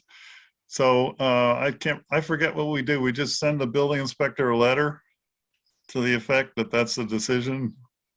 I believe that would suffice. I don't believe there should be any appeal or any recordings or any of There's that, nothing. correct? I It's- mean, this is my. It's just a copy of the decision, not a letter. You can say enclosed, please find the decision rendered by the zoning board of appeals on September 21st, 2022. Okay, Please see attached. and then file it with the town clerk, Yep. but no appeal, period. I can get it stamped. Yeah. Yeah. All right, anything else? We do have a couple more items on the agenda. If you want to hit it, or you just want to go back to supper. Thanks, everyone. I'll be leaving. And Yes, before thank anybody you. goes, I was serious about this. There's a couple of openings, or at least one opening on the zoning board of appeals. If anybody wants to jump in, it would be an alternate position. So we have two associate positions. It's not, there's 5 regulars and 3 associates, and we're looking for a couple of associates. It's light lifting. We only meet on an as-need basis. Sometimes we go 4 or 5 months without meeting. Other times we meet 2 or 3 times in a row in a month. But we'd welcome anybody interested. We're thinking about. Michael, you want to do it? I'll think about it. There you go. We have fun. It's one of the most congenial boards we have in town. I mean, the collective experience that we had is well over 100 years. Wow. Bill's been doing it since the second coming of Christ. Be careful there, Dave. Well, I've been doing it 25 years. Darlene's been like 28 and Bill's like 30 plus, some foolish number. 1991, I haven't added it up lately, so Oh. yeah, 30, 31, yeah, nailed it. 31, yeah. All right, Fantastic. Oh, but please feel free to volunteer if you want to. So Okay. on the agenda, Bill, we do have a couple other things. there's the work session. We talked about the fees. I don't know, I mean, it might be good to drop the fee from 300 to 250 or something.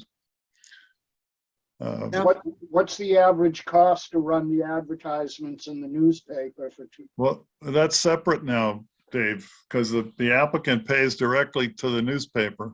Right, I understand, but we could reduce it by that amount. Oh, the Yeah. last time we raised it, I think it was this is years and years ago. I think it was like 175. And then we had, I think it was, who was the one that was Patty McCoy. We asked her to do an analysis and she came back with the cost. It was like, we raised it 125 to cover the cost of stamps and whatnot. But if you want to bring it down to 175, maybe? If you want to bring it up at all. I'm just spitballing. Yeah. Vicki, what do you think? Well, I think given the other expenses that bringing it down is a courtesy to the town, to people in town.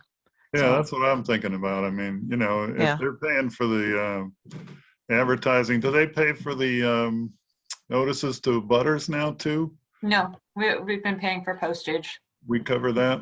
And that's certified mail, right? No, that's regular mail. Regular mail. Oh, okay. That's relatively short money. Even if you have 20 or 30 Right. people, it's still If it's short regular money. mail, it's not a big deal, but if it's No. certified, it's a big Oh, deal. yeah, it's huge. Yeah, so it was changed to regular mail about a year ago. Okay. Okay. So, yeah. So this would be, you're thinking, guys, maybe for special permit and variance, reduce it to, what's the cost for appeal of the zoning enforcement officer's decision? Is that 300 as well? Yes. I think so, yeah. So Yeah, it'd be I think all- that should be less too. Yeah, Yeah, well, that's why don't we- nothing, right? I mean, I don't even know why that's 300. I think it was, yeah. Why don't we, you want to go for 175? That puts us $10 above Groton, which is fine with me. As long as we're better than Groton, I'm in favor. We're definitely better than Groton. So that would And be that's been, 175. that's on recording there. Yeah. So it's 175 for the special permit, the variance, and the appeal. Right. And that's the only thing we have other than a 40B, and 40B is an animal of its own. That's Yeah, thousands that's, of dollars. No, we're not going to reduce that. And we use Groton as a template for that sucker as well, so. Okay, I'll make a motion that we reduce the applicant's cost for the special permit, variance, and appeal of the zoning enforcement officer decision to $175. Second, Okay, polling the members, Vicky, yes. Dave Bunioli, yes. Dave Chanel, Yes. and Bill Cadigan votes yes as well. All right, motion carries. Okay, now what else did we have? We have a mandatory referral. The 256, what is that? It should be in your packets. Let me just pull it up. That's, isn't that the Lorden property? Right, yeah, that's the old vet office. I think there Um, was some, Why is that coming back? That's all over and done with, isn't it? Yeah, why is that coming No. back? there was, oh, you know what it was? This Is it- was the yeah. planning board original piece said something about senior or affordable housing, and the final one pulled out that, so there's no restrictions on who to rent to. So it was cleaning that up. Well, the That was a applicant, yeah, that the was a app- comment they made, right? Yeah. there's a condition, is a condition of the special permit. Oh, And the applicant is asking for that to be removed. I can imagine. So he's asking for an amendment to remove the condition of affordable and age restricted housing on the first 2 floor units. That was, Beth, let me, so qualify, we gave an unrestricted permit to build 4 one-bedrooms, and the planning board tagged on top of that and put a restriction on it? well, the planning board went, public hearing was ahead of the ZBA public hearing for the project. But And our during the- special permit, that takes precedent over the planning board. That's, During the site plan review, they added the conditions, and that was again before the ZBA made their special permit. So yeah, But I guess. that's, come on, Beth, that's out of left field as a condition for a site plan review. it's not acceptable. Yeah, but this Mike is Crowley separate. has his hand up. I don't know if he's got some more information. Oh, Mike, yeah, go ahead. Yeah, I was just going to update on the exact thing you guys talked about, which was because of the site process, they needed to have a site plan review from the planning board and a special permit from the zoning board. Again, sorry, I don't know why that keeps going off. Both hearings occurred. The planning board met first and issued those special conditions related to the site plan review, and then the zoning board of appeals met and issued with no conditions. And the applicant is trying to, I believe, I don't want to speak to the applicant, is noticing a discrepancy and is coming back for some questions. So Yeah, but ours is one that takes priority over a site plan permit. They can't add conditions on our special permit. Yeah, I mean, that's just, it's like, I like peanut butter, do you skate, you know? I mean, it doesn't make any sense. I mean, that's an easy lawsuit that if he ends up appealing that in court, we lose on opening motions, and it's gonna cost the town money. That's stupid. I mean, that's arrogant from the planning board's perspective. I don't My opinion. understand. I mean, maybe we need to meet with the planning board and discuss the difference between site plan review and, Yes, exactly. all right, whatever. We don't have to, I don't think we need to make any comment on that. Well, I think our comment would be the zoning board's decision, issuance of a permit is priority over site plan. I think that's our comment. With regard to things like age restricted. Yeah, we got this restrictions on the actual application itself. Hmm. That's just crazy. If they want to restrict the kind of cars that you can only park Maseratis in these parking places, I mean. No, it'd be, they could do that. it would be 1950 Buicks. What it would be. Oh, okay. All right. No, I've been at it all day today, so I'm a little prickly. 227 Mason has planning board. I think I don't think we need to comment on that, or what do you think, guys? What is it? That's the dog kennel. Oh, yeah, we don't need that. What have we spent most of our night on? Like I said, it's been a long day. Yeah.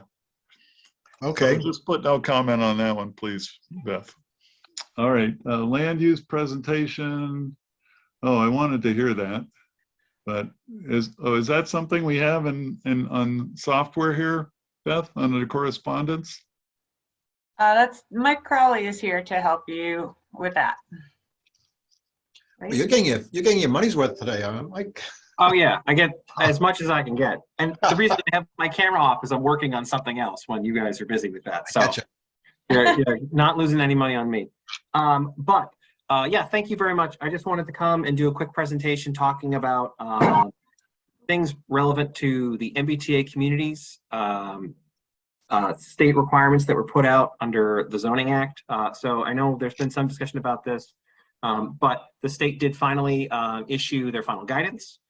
They created a new category for towns including Townsend, called the adjacent small town, which no longer has the same requirements as what we were previously under the adjacent community. Again, MBTA communities is related to zoning for housing as a right in communities that are either have MBTA transit communities or adjacent communities to that. And they, because of a lot of feedback from the communities, did say, oh, we need an adjacent small town. It's beneficial for Townsend, which if we were an adjacent community, we would have to have a 50 acres zoned at 15 units per acre as a right, totaling in 750 units, which is a pretty big addition to the Townsend. And these are multifamily apartments. The new category is for adjacent small community. Our number is, I think, 178 units, which is a much more achievable number. There also is a lot more flexibility in terms of density, acknowledging things like a lot of communities have septic, and that's a big constraint on how many houses you could put on an acre. So it was a real positive step that they listened to Townsend and other towns like Townsend and their needs and kind of tried to seek a way to address that. Additionally, we did get an extra year to have the final deliverables of having the zoning districts, overlay districts in place. And then the final piece of it that they changed was they made some revisions to the qualifications for affordable housing. They added a condition that these districts for MBTA communities can have a maximum of 10% affordable housing, with the exception of districts that are under 40R, which is a pre-existing zoning overlay program that was created in the early 2000s, where they still allow the 20% that program's guideline is. For Townsend, we're far off the mark from our state mandated affordable housing 10%. I think we're close to 3 to 4. So it's another reason that we're talking about ways to see if there's ways to best fit our Townsend's needs, including affordable housing. So we're actually exploring 40R districts, which were something that was recommended in the housing production plan that was finalized earlier this year.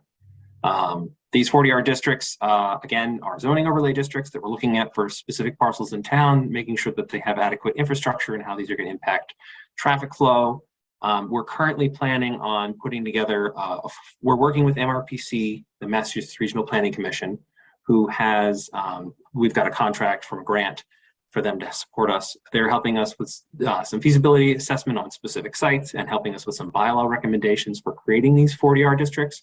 These are obviously bylaws that would have to go through town meeting and be subject to public hearing and quorum. And we're thinking of trying to create a small test district of 40R down by the mall, and I can show you some parcels if you want.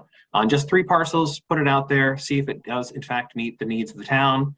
And then if it does, we'll then expand it a later year. But we've got until 2025, I believe, until we have to have our zoning in place. So we've got time to kind of break it out into chunks and make sure it's going well and it's continuing to be iterative in the process.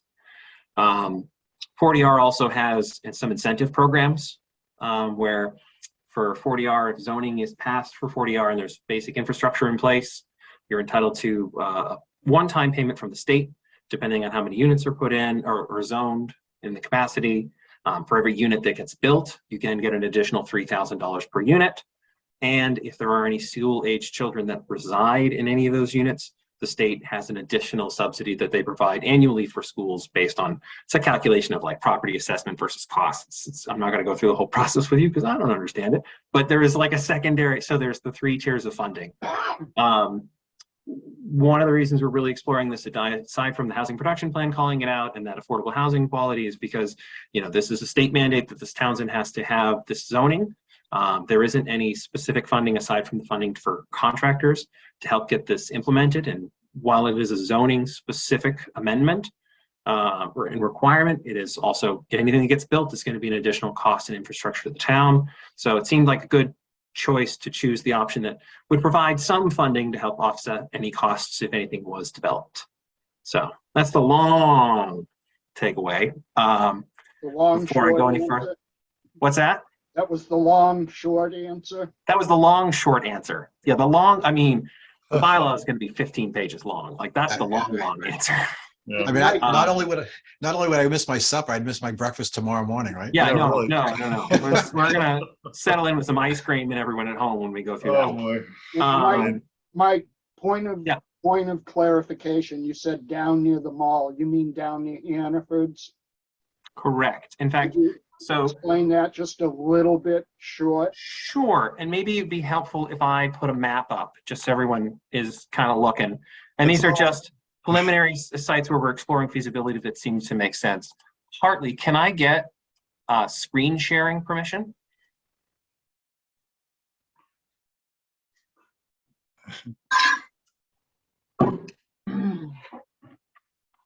Thank you. All right. So this is just Mr. Mapper I've got pulled up here, or for off the assessor's website. For a frame of reference, this is Townsend, this is the town line over here, and this is the area that is the mall down here. This area is sorry, that's annoying. This is in the downtown commercial district. So it's an area that has a higher use. It's not necessarily an industrial, it's not necessarily in a residential district. And where the pilot we're kind of exploring is potentially with feasibility on these 3 parcels here. There's a couple of reasons that we're thinking of these parcels as a first candidate.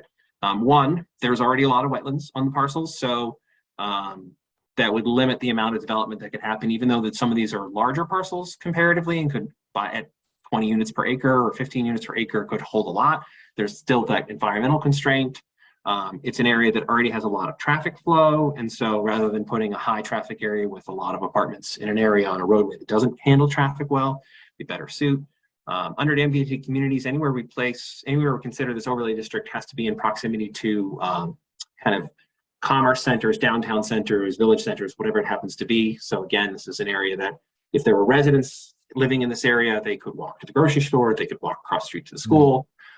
Certainly the roadway traffic would need to be addressed because that's already, as everyone in town knows, a pretty rough intersection, both the intersection here immediately out of the highway and the intersection down here in the next town.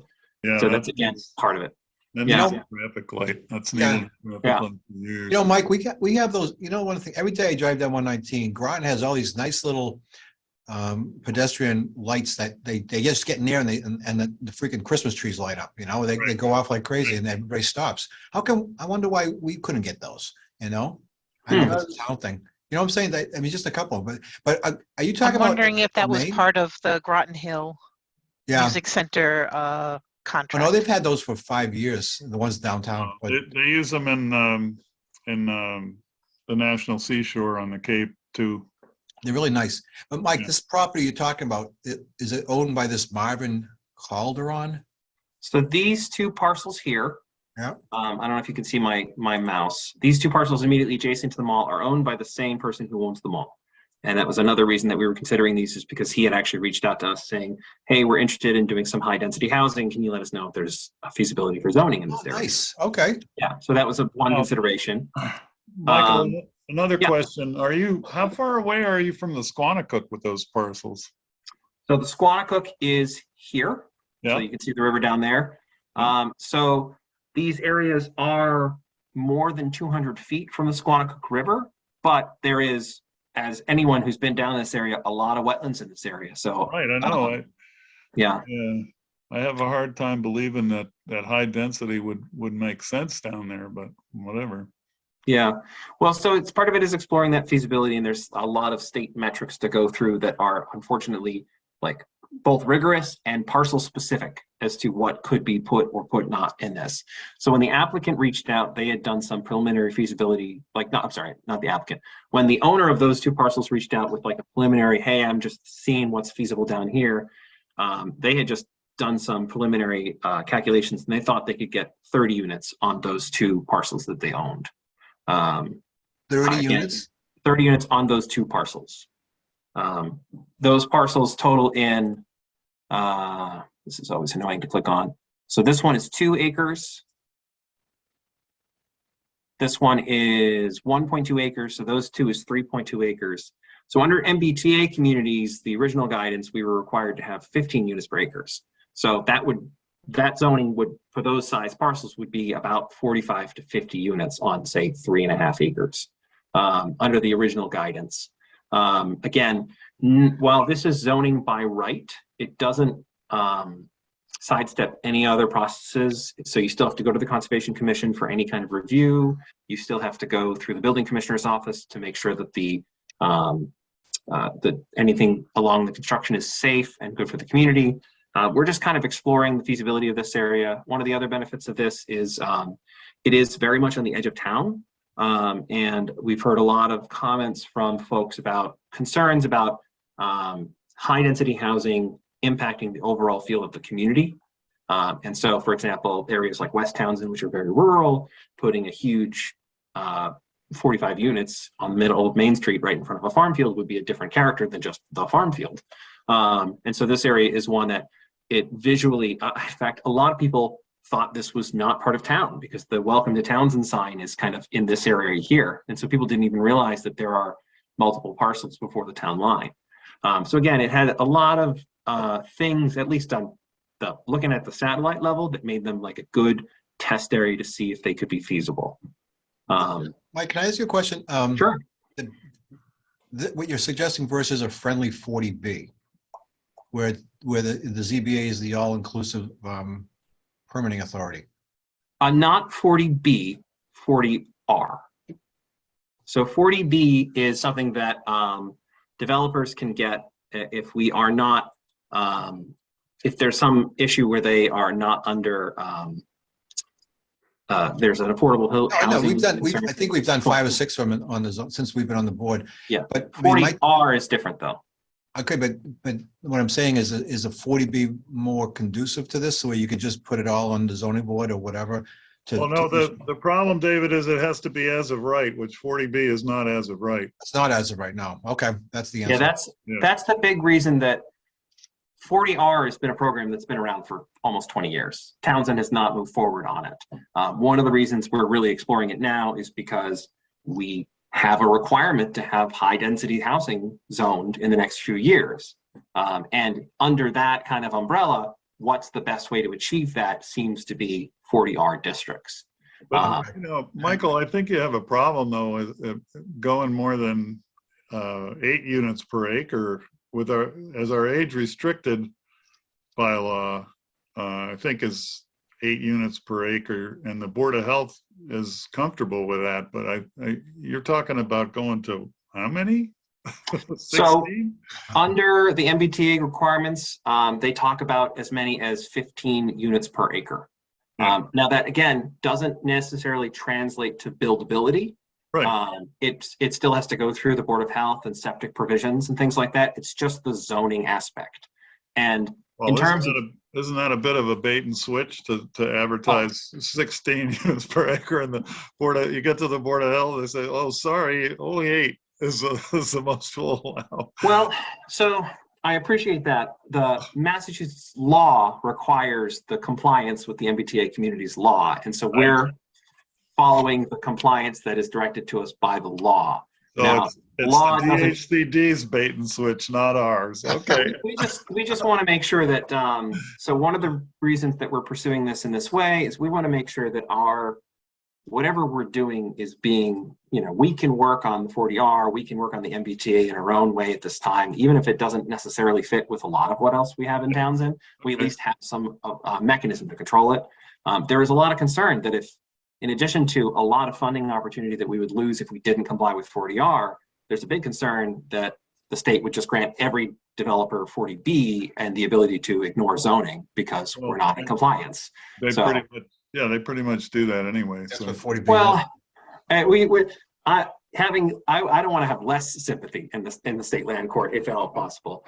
But yeah, no, it's something we're exploring the feasibility of. There are a lot of physical constraints that need to be accounted for, like we've talked about the roadway, but also access to water and drinking water, according to the town water supply. Because of a lot of things like the PFAS requirements, it seems like it's better to have it kind of in this end of town along Main Street from the harbor ponds down in this direction, because that is the area that has the most water capacity, largely because it's downhill from everything else and downstream. So there's still a lot of feasibility that needs to be done. And zoning would have to get written and then reviewed by zoning and planning and housing, and then reviewed by town council, and then go to town meeting, and the town would have to vote on it. I don't know exactly how that would go at the first town meeting it went to, but we want to do as much outreach, engagement, and letting people know why we're looking at this as possible. Is it's not that, it's not anything, it's really coming from the nexus of we have to comply with the MBTA community's standards. What's the best solution for Townsend in compliance with that? Yeah. I apologize if you already said this. Are you talking about singles, individually standing homes, buildings, or multifamily? Under the zoning regulations, there's a couple different things that are allowed by right, one of which includes multifamily. So in general terms of planning, I always like to say, what is the most significant impact? Let's plan for that, as opposed to say, oh, this is zoned for, if it's zoned for 15 units per acre and someone goes in and builds a single family house, great. It's not going to have as much impact as 15 units per acre. Right. But I want to make sure that whatever we put in place is designed to handle that capacity. So it is required to be multifamily, able to have multifamily housing, and in particular, multifamily housing without a restriction on the number of bedrooms per unit, and that 15 units per acre was the original guidance. There's some more flexibility now with the acknowledgement of septic. We have a little bit more ability to disperse those density, but they didn't necessarily nail down that. So there's a little like, okay, we're again planning to make sure this is sound for the worst case scenario. And then if it works out that we can implement it in a better way, that's perfect. But we want to make sure that Townsend is covered for whatever could come out. Okay. So, all right, cool. Thank so you. yeah, we'll see. We'll have a lot more conversations about this. I've been to planning about this, housing. We were at the Board of Selectmen last night talking to you guys. We're going to try and have as much public engagement about this as possible, in particular because, like you guys had with good questions, there's reasons that we're exploring this now in this way that are related to, for example, the state requirement. And so it's not just that we've just decided willy-nilly, let's go for this. We're really trying to find the best way to comply with a requirement that is the best way for Townsend. And I think that delineating that and helping people understand, like, okay, well, this is the best of the bad choices we have. We'll take the best of the bad choices we have. Mike, I think that location, aside from the people that are on the right side of that development, if it happens, no, I don't think anybody else would have an issue with it if it passes all muster and all the permitting. That's one of the reasons for this is almost entirely, it's almost like we're fulfilling our own requirements but putting it in someone else's community in a way, because it is so far out. And even there's a lot of higher density use in this side of town, in addition to the outlying commercial district, in addition to the high school. These are very small lots and developments here, for sure. And then even across the town line, this is again, smaller lots, higher development. There's already talk about getting funding to do some restructuring of this intersection here at the state level. Again, that's a couple of years off. It's the state. Yeah, that's the state. I'm not. And then there are some new businesses that are looking to expand in this mall, and part of that is the process for any of new business would be, conditions including could be traffic intersection analysis. And if those businesses were going to increase the amount of traffic and the congestion at that intersection, the zoning board or the planning board could say, well, you need to address that. So there are a lot of conversations about this area because it's such a high traffic area. One more final thing. If we are putting together some regulations for high density housing in this area particularly, we would probably see if it was feasible to also include mixed use to kind of allow for the continuation of commerce, because this is the commerce area, this is our outlying commercial district. I think it would be reasonable if you had 30 people living in the building, you'd want to put a restaurant on the first floor where you can get coffee on the way out the door. That's a great place for a business and certain kinds of business could be attracted there. So again, more commerce kind of going in. We don't want to put any zoning in if we can help it that would prohibit commerce. Okay. So last comment I have, just throwing it out there. Some years ago, Groton had entered into an agreement with Pepperell to extend their sewer lines for their, waste treatment center. Those locations are literally several hundred yards over the Pepperell border. I don't know how close their septic lines are, but what about an agreement with Pepperell? If possible, that would eliminate your need to high density with the sewage issues. I think that's a good idea to explore and see if there's any. If they're willing to, yeah, we'd have to take the hit on the cost of construction, but if they have extra capacity, I know Groton they were just trying to put the Lost Lake cabins on their septic system, and that's all the way down close to Westford. Well, I in general would not want to engage with another town until I've talked to the town of Townsend in the form of zoning, planning, board of selectmen, all that stuff. So once we've got you guys say, yeah, we'd like you to explore the feasibility of this, then we'll figure out all that and have people come back and do reports and see what's next steps could be. We might find that there's some other condition that prohibits these sites altogether, or we might find that there's something else that says, oh, there's another site that's even better just up the street.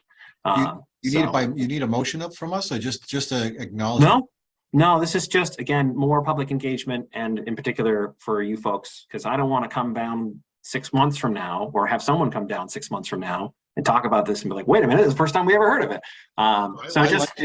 Letting you know that things are getting done. Yeah, no, very good presentation, Mike. Exceptionally good. Good job. I'm in favor. I don't know about anybody else, but I'm in favor of it. I'm in favor of it at face value. Yeah. I think anything that we can do that shows the state that we're not playing a NIMBY game and digging our heels in, that we want to comply. We just have a unique situation in Townsend that makes it more difficult. Yep. Question for you, Mike. Going back west on 119 there, that plot where they were looking at putting in the truck rodeo there for campground. Yeah, one of these, maybe this one. It was George's land. 32 Main. Right, the I think that's it. Yeah. No, I think it's the bigger one next to it. But whichever I think one this is the Realty here. Yeah, it's the one next to Bustler. Niles. That's Niles Bustler. This is George's old place. Yeah, the watchmaker. The one, yeah. I think it's the okay, but somewhere one of these, yes. Yeah. What was your question? What's the status of that? Is that privately held or? Oh, that applicant withdrew without prejudice their application at this time. They were, I don't think they were anticipating how much work needed to get done to get the site ready. And they just, I think, so it doesn't seem like the applicant has done one of these before. They have seen them as a business model and appreciated it and thought that Townsend would be a good community to set up business in. And I think that when they started figuring out like the cost of paving, the cost of stormwater, all of those things, they're like, oh, okay, we need to just figure out if we're doing this the right way, and decided to step back. And you know what? Hey, applicants who want to take the time to do things right, I love them. So I'm happy to support them. So, but yeah, at this point, there's nothing ongoing with that site and its proposed use. Okay, cool. All right. I don't know if Are we all done with correspondence? no, there's a letter from Helen Migliozzi wants to have a meeting about the Harbor Trace water treatment plant. Yeah, we don't have any authority. We don't have I any think- jurisdiction over I that. think that's a little premature, frankly, since they've Yeah. just they're doing a feasibility study, which I would assume has no idea where the treatment plant's going to be located. Right. Yeah, and town administrator will be, and the water department will be having public hearings. So right now, it's kind of in, but I did need to convey that correspondence to you. So you were noted on it. Did you respond to her then, Beth, with that information? No, the town administrator will be formulating a response. Okay, good. If I could just offer for those kind of things, the town administrator and the water department are coordinating and thinking sure it's because we don't want to send out 5 different messages to 5 different people. We want to make sure everyone gets the same information. So That's great. As long as somebody gets back to the lady, I don't care who it is, actually. And yeah, I think you skipped 4.2, which was the table of principal use. Those, Michael, as well. you're stuck with me all night. Do we have to do that tonight?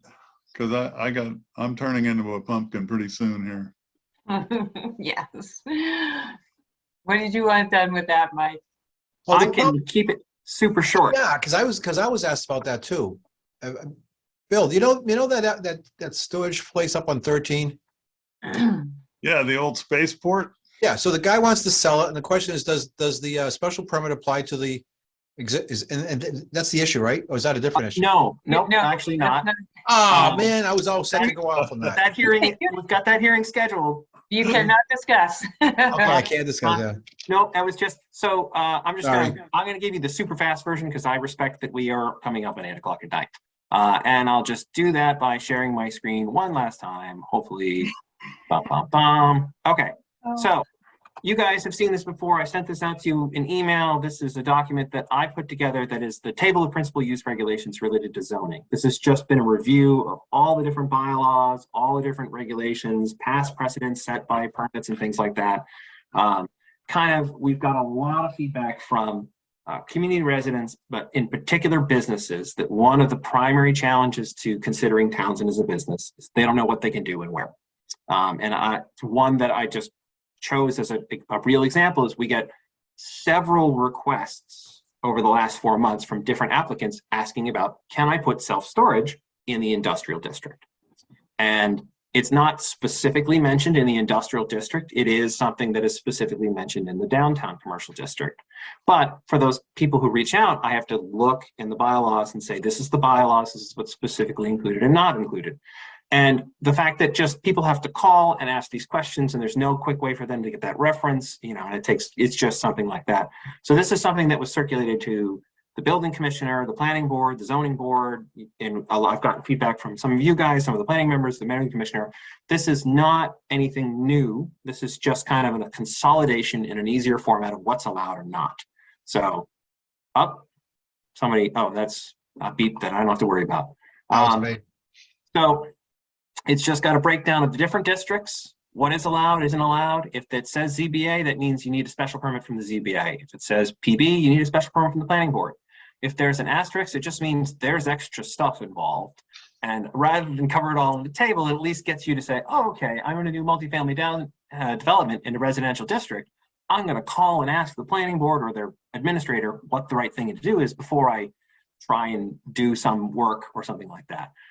Hopefully this also helps folks who are residents who may not know what is allowed on their own property or not, so that they can kind of reference this and say, oh, this says I need a special permit. I'm going to come and get a special permit. That's great to know.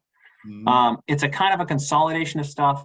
Like I said, in terms of businesses, that we do get a lot of calls from businesses asking about Townsend. The number one thing that they've told me is it'd be really nice if we could tell what's going on and what's not. Our bylaws are designed so that if anything's not specifically included, it's exempted. However, we kind of changed the format of our bylaws at some point. We used to cover everything district by district. And then in the more recent years, we started adding special things that are their own by standing. So like the ground mounted solar has its own zoning bylaw regulations that are not part of all the different districts. So if you wanted to know ground mounting, if you wanted to know what you can do in the residential district, you'd have to look at that, and then you'd have to look at the residential district, and then you'd have to look at anywhere else in case there was something else. So again, it's just a consolidation of that. Like I said, you guys have had a chance to look at this. Some of you have gave me some awesome feedback. There's been some updates. I also think that this is going to be something that once we put it in place, there's going to be a lot of things that kind of inspire us to say, hey, maybe we should revisit this or update. Maybe there is a use we're not allowing. My favorite one so far, again, I'm not saying we should change it, is we allow bed and breakfasts in the downtown commercial district and in residential districts, but we don't allow them in the neighborhood commercial district, which feels to me like the area that's in between those two. And it just, it's a very small area. We haven't had a need. There's no need to address it. I'm not saying we need to that's not the big priority for Townsend. That's not what we're getting calls about. But suddenly you put stuff on a table, you're like, oh, that does seem a little different. I wonder what the intention was for, where is it? Somewhere in here. Anyways, I went to track. But, this covers things like if you want to have a fast food restaurant, you can't put it in the residential district. You can put it in the downtown and outlying commercial district. If you wanted to, there were a lot of ones that I was kind of surprised at. So like this boat yard and single pier docking facility for service, repair, rental, and storage of small non-motorized private craft. That's in the residential district. That's a zoning thing that's part of our residential district bylaws. You can get a permit from the ZBA for that, according to our bylaws. But you can't do this in the industrial district for whatever reason. Again, not something that needs action. Part of the industrial stuff is, we wanted to keep the industrial district industrial. Yeah. So rather than permit a lot of a grab bag of uses, that's not what we're interested in, at least at the time. Yeah. And when they wanted to build the golf course, it wasn't a permitted use in the industrial district, so we changed it for them. Yeah. So that they could build a golf course. That's something that you guys have done a great job, is kind of working with folks, including somewhere up here. There's dog grooming right here. Yeah. Right here, ZBA asterisk, because come to the ZBA and ask us about it. Depending on when you get here, you might be all set or all not. But that was, again, where this is going to be something that's an updated iterative document. The short answer is I would love for you guys to just, if you would be willing to either vote to finalize it or say we're going to have a vote at some point to finalize it after we put some more work into it. Because I just don't want to put this on a website or share this with businesses if it doesn't truly reflect what the zoning board feels is appropriate. Okay. And so that's why I was just seeing if there was any way to get a vote on it. So Mike, I spent a bunch of time back and forth with you, right? Yeah. And some of the things you answered as to my concerns and other things you just added to them says good point.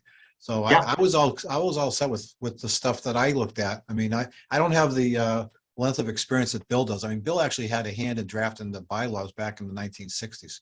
So 80s. Okay, I missed it by a couple of decades. There were some things that I couldn't find in the bylaws, but I found in precedents in specific sites. So I'm like, okay, this is the precedent. This is when it's outlined. And it was interesting going far back to see like, oh, and there's Bill's name right on the document right there. Yeah. But not to talk about upcoming applications, but the self-storage facility in the outlying commercial district is not specifically mentioned as a specific use, but in the past has been granted by special permit. So I listed self-storage as grantable by special permit in the outlying commercial district. That doesn't change, whether or not they can get the permit or not. And again, I hope that is accurate, but it is something, for example, like that we have people asking a lot about the industrial district for self-storage, especially one site in particular that is well suited to it and is currently is underutilized, but it's not currently allowed. It's not specifically allowed. So the answer is no, but I would be surprised if you guys are like, oh, Mike's wrong. Let's make some changes as we go through this document in the years to come. In my review to you, I even said that it initially said we didn't have any authority. And I said, well, we've done, on the years that I've been on the zoning board, we've had 2 of them. And I suggested to Beth, maybe go back and look at those decisions to see what the authorization was. One of them was the 13 by the Brookline, and the other one was by the center of town. We did that one too. Yeah, so that was, so it was actually you, when I originally, the first version of this did not include self-storage in the outlying commercial district because I couldn't find it specifically in the regulations. And then you called up, hey, we've got one in the outlying commercial district, find out what the precedent was, which is, I went and found in the file, it was a special permit. So I said, okay, well, that's good to know. It's already been covered by the ZBA to say you need a special permit for this. So how did we do it? What was that? What was that? What was our authorization if we didn't have it? Let me pull a file. I'm gonna recommend that we talk more about that at a later date because I don't want to get too far into specific discussion about that site because we do have an application for the Yeah. similar thing coming up. It just is a good reference of how you guys have done a great job of kind of coming to me and saying, hey, do we allow this? Do we not allow this? What's the process? Okay. And you guys, the planning board, Adam at town council, they've all added some feedback. I'm sorry, not Adam at town, Eric at the building commissioner's office. They've all added great feedback to this. Some things they've corrected me on, like lumber yards. I thought lumber yards were allowed. Turns out they're not. Good catch, Eric. Wow, Thank you for that. grandfather. Yeah. Yeah. So some things are grandfathered, some things not. So anyways, We had a pre-existing non-conforming lumber yard. Until it burnt That's- down. But Yeah. they're out of business now. and I think that that's part of the concern that developers are having is they'll drive down the street and say, hey, there's a lumber yard there. I want to open one up across the street and just think it's okay.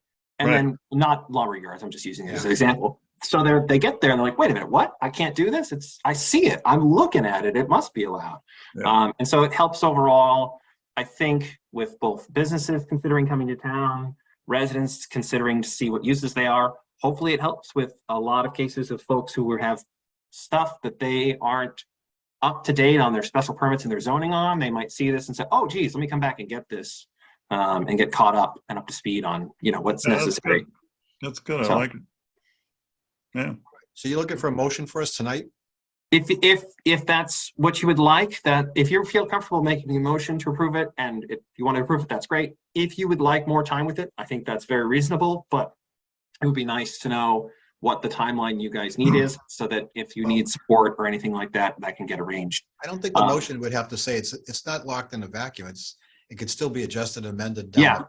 the road. So right down here at the bottom, reminder, nothing in this table overrides or countermands any regulation or bylaw. Yeah. And these are just a couple of things that are copied out. So you can't take this and say the bylaw says something, but I got this. Right. So No, it does give the latitude. I was going to for- say, you just need a little disclaimer. Yeah. And Mike, you did a Oh, great that was job. the on first this. thing on the page. Awesome. What are you talking about? Yeah, no, this is awesome. I have no problem with making a motion, Mike. I think you did a great job. Thank you. Can you just flip up to the top so I see what the title is on this thing? I'll make a motion that we approve the concept of public view of the table of principal use regulations prepared by Mike Crowley. Second, Do you want to change that to the publication of rather than the concept? I don't know where they're at on that. If they just looking to make it public, are you looking to like put it in play, Mike? I would love to be able to put this on the website. Okay, change it to publication then, Beth. I still second. Still second. Okay, polling the members. Vicky, Yes. Dave Chanel, Yes. Dave Funnioli, Yes, and Bill Cadigan. I'll vote yes. Okay, motion carries. Yeah, that's great. I like it. Thanks so much. I appreciate it. good Oh, job, good job. Mike. Awesome. Then we got this draft revision of zoning board of appeals application form. Have you sent us that, Beth, or? Yeah, it's in your folders. Mike did it. But we don't, I guess we just have to update the fees as well. It should be in your folder. Do you have it handy to screen share, Mike, or no? I can see if I have it. I have limited access to my drives, so I might be able to have it. Trying to remember what was changed on it. Not too much. I mean, I have. The reason for this is a couple of reasons. So if folks are familiar with the application that's on the website, it is a scan of a document. As such, it doesn't have visual accessibility for those folks who need speech to text-to-speech readers. So transmitting that into a PDF is already a great thing. Another item is that the application doesn't request email addresses. And that's always been a challenge for Beth because that's not something that was, the last time the document was put together, email wasn't a thing yet. That was 100 years ago, I believe. So I think the only other thing that got changed, and again, I'll pull it up. Oh, there we are. Perfect. Okay. The only other thing that got changed is I think the number of copies of plans. And we reduced the number of copies physical needed, but added that you have to submit an electronic copy as well. Because as it stands, our current application does not require you to submit an electronic copy, which is problematic for virtual meetings and public accessibility. So Oh, that's nice. Yeah, that's a good update. Yeah, I agree with it. I found it in my package too. That's fine. All right.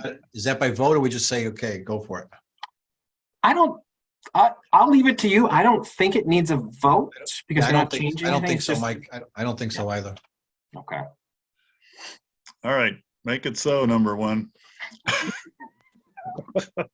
Live long and prosper.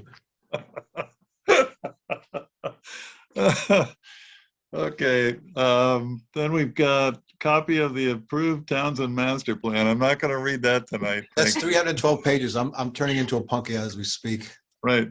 And then we have special permit process administrative discussion, another opportunity for Mr. Crowley. I told you, you're getting your money's worth out of me tonight. So special permits, we talk about them a lot, you guys. It's all in the thing. So we've had some questions with folks about clarification on do permits expire if they're issued to the site? The condition of eligibility to apply for a special permit. So can a homeowner or can a business owner apply for a special permit for a property that they haven't yet purchased? We always used to say if they have a purchase and sale agreement, then they're qualified to apply. So that again seems, I totally understand that if that's the precedent, that works. I couldn't find anywhere where there was any specific guidance written down, either on the website or the application. No, our prior counsel, not Copeland and Page, the one prior to that, I won't mention names. She always had the position that variances run with the land, special permits go to the person, and when they sell the property, the special permit's gone. We've always had that. And I've never, even as an attorney, I've never even looked it up until recently when the issue came up in one of my cases. I was like, no kidding. I was wrong. Special permits, as I said to Beth recently, special permits ride with the land as well, unless you put a condition for termination or cancellation upon a specific action, like a sale of the unit or transfer or a time period. Like we used to put five-year limits on in-law apartments.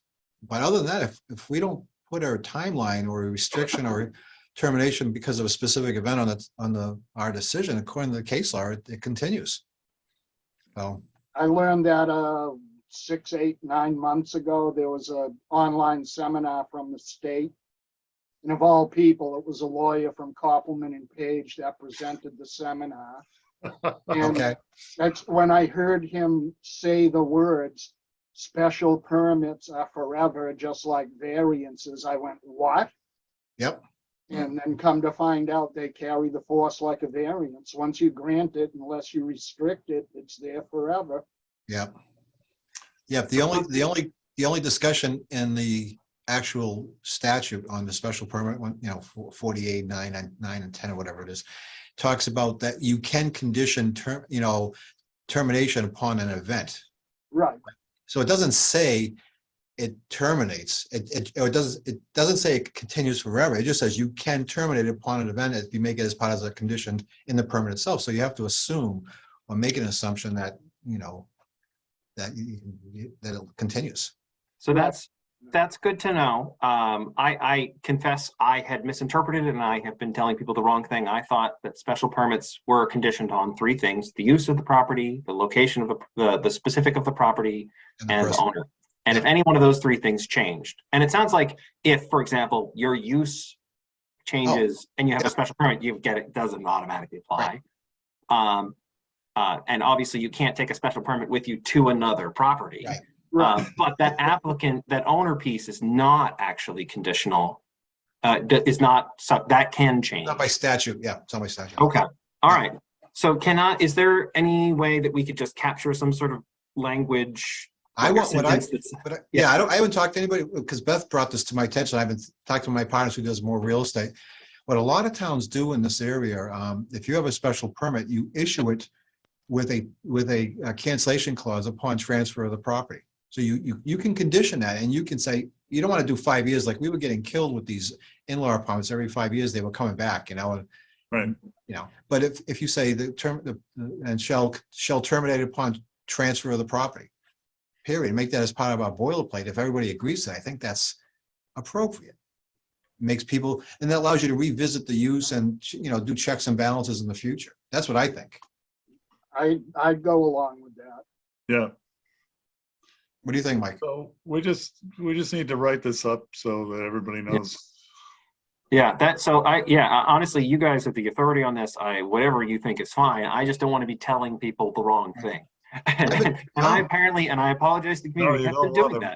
that. No, you're not alone. You're not alone. Yeah, so like letting people know that special permits, like we can even put maybe on the special permit application, we could revise what we just revised, and put a boilerplate at the bottom. Special permits issued are expire at transfer of the property, or something like that. I don't know what your. I don't think I would do that on the application, but I would definitely do it as a boilerplate on the decision itself. Okay. Yeah. We, you know, when we're doing our conditions, we would just spell it out as part of our condition or our findings. If we decide to, if, you know, if all 5 people want to do that. That's fine. I don't know why you wouldn't. No, that's fine with me. Yeah, I wouldn't put it on the application because that would probably create confusion, because if, you know, we don't necessarily have to terminate the special permit on transfer of ownership, but and we don't necessarily have to have it open-ended. Yeah. So. And we can, it could be a case-by-case basis, but yeah, I'm trying to think of what we would do to have it go in perpetuity. I guess if it was a use special permit, something that we were doing on a condition of something that do something on the, like the dog kennel as an example, you might want to trigger that as cancellation upon transfer. But if it was a special permit to build an addition to a structure that was not quite over, it wasn't a variance, but it qualifies, you're not going to have that terminate because it's it's there. So this is something I mean, it's after 8 o'clock. I don't think you need to hammer out all the little details and bind yourself to a decision tonight unless you really want to. No, I don't. But I think at least I already know more than we can. When Beth and I communicate with folks, we can at least let them know the basic of one, you can apply if you have a deed. And what was it, the verbiage again? I'm sorry, I'm tired. The verbiage that Bill mentioned, when you can apply. Purchase and sale, thank you. My brain is just fried. I was at the Board of Selectmen until 9:30 last night. And then additionally, we now know that special permits don't automatically expire with the transfer of sale, which we can advise folks that that is not an automatic. We can make sure that in the meantime, while you're drafting up anything you want to work on, we can say at least it's open-ended and we won't definitively tell them the wrong information, which I appreciate. So thanks, that's already helpful. Again, if you guys want to hash it out and work session it, I am fine with anything you want. But if you're like, hey, it's after night, let's talk about this next time, I am also fine with that too. Okay, we'll float something around to everybody. And can you put that on the agenda for next meeting in October, Beth? Because I think that's going to be a late meeting. Okay. All right, well, I've had enough. What about you guys? Motion to adjourn. Second. All in favor? Yeah. Aye. I still got 45-minute drive to get Thank home. you guys for hanging in there. I noticed Lori Schifrin's on the call. What's going on? Oh, nothing. Nothing. Are you gonna poll the members for the adjournment, Bill? No, I don't think so. I think you are. Yeah, David Chanel, yes. Vicky? Yes. Dave Panioli? Yes. And Bill Cadigan, I'll vote yes as well. All official. I figured, well, they'd have to come after us for adjourning. I'm sorry. You never know. Failure to adjourn. All right, guys. Well, have a good night. Everyone. What's Thanks, left Mike, of for it? all the work. Thanks, Beth. Night. Thanks. Keep in touch. All right, bye-bye. Bye-bye now.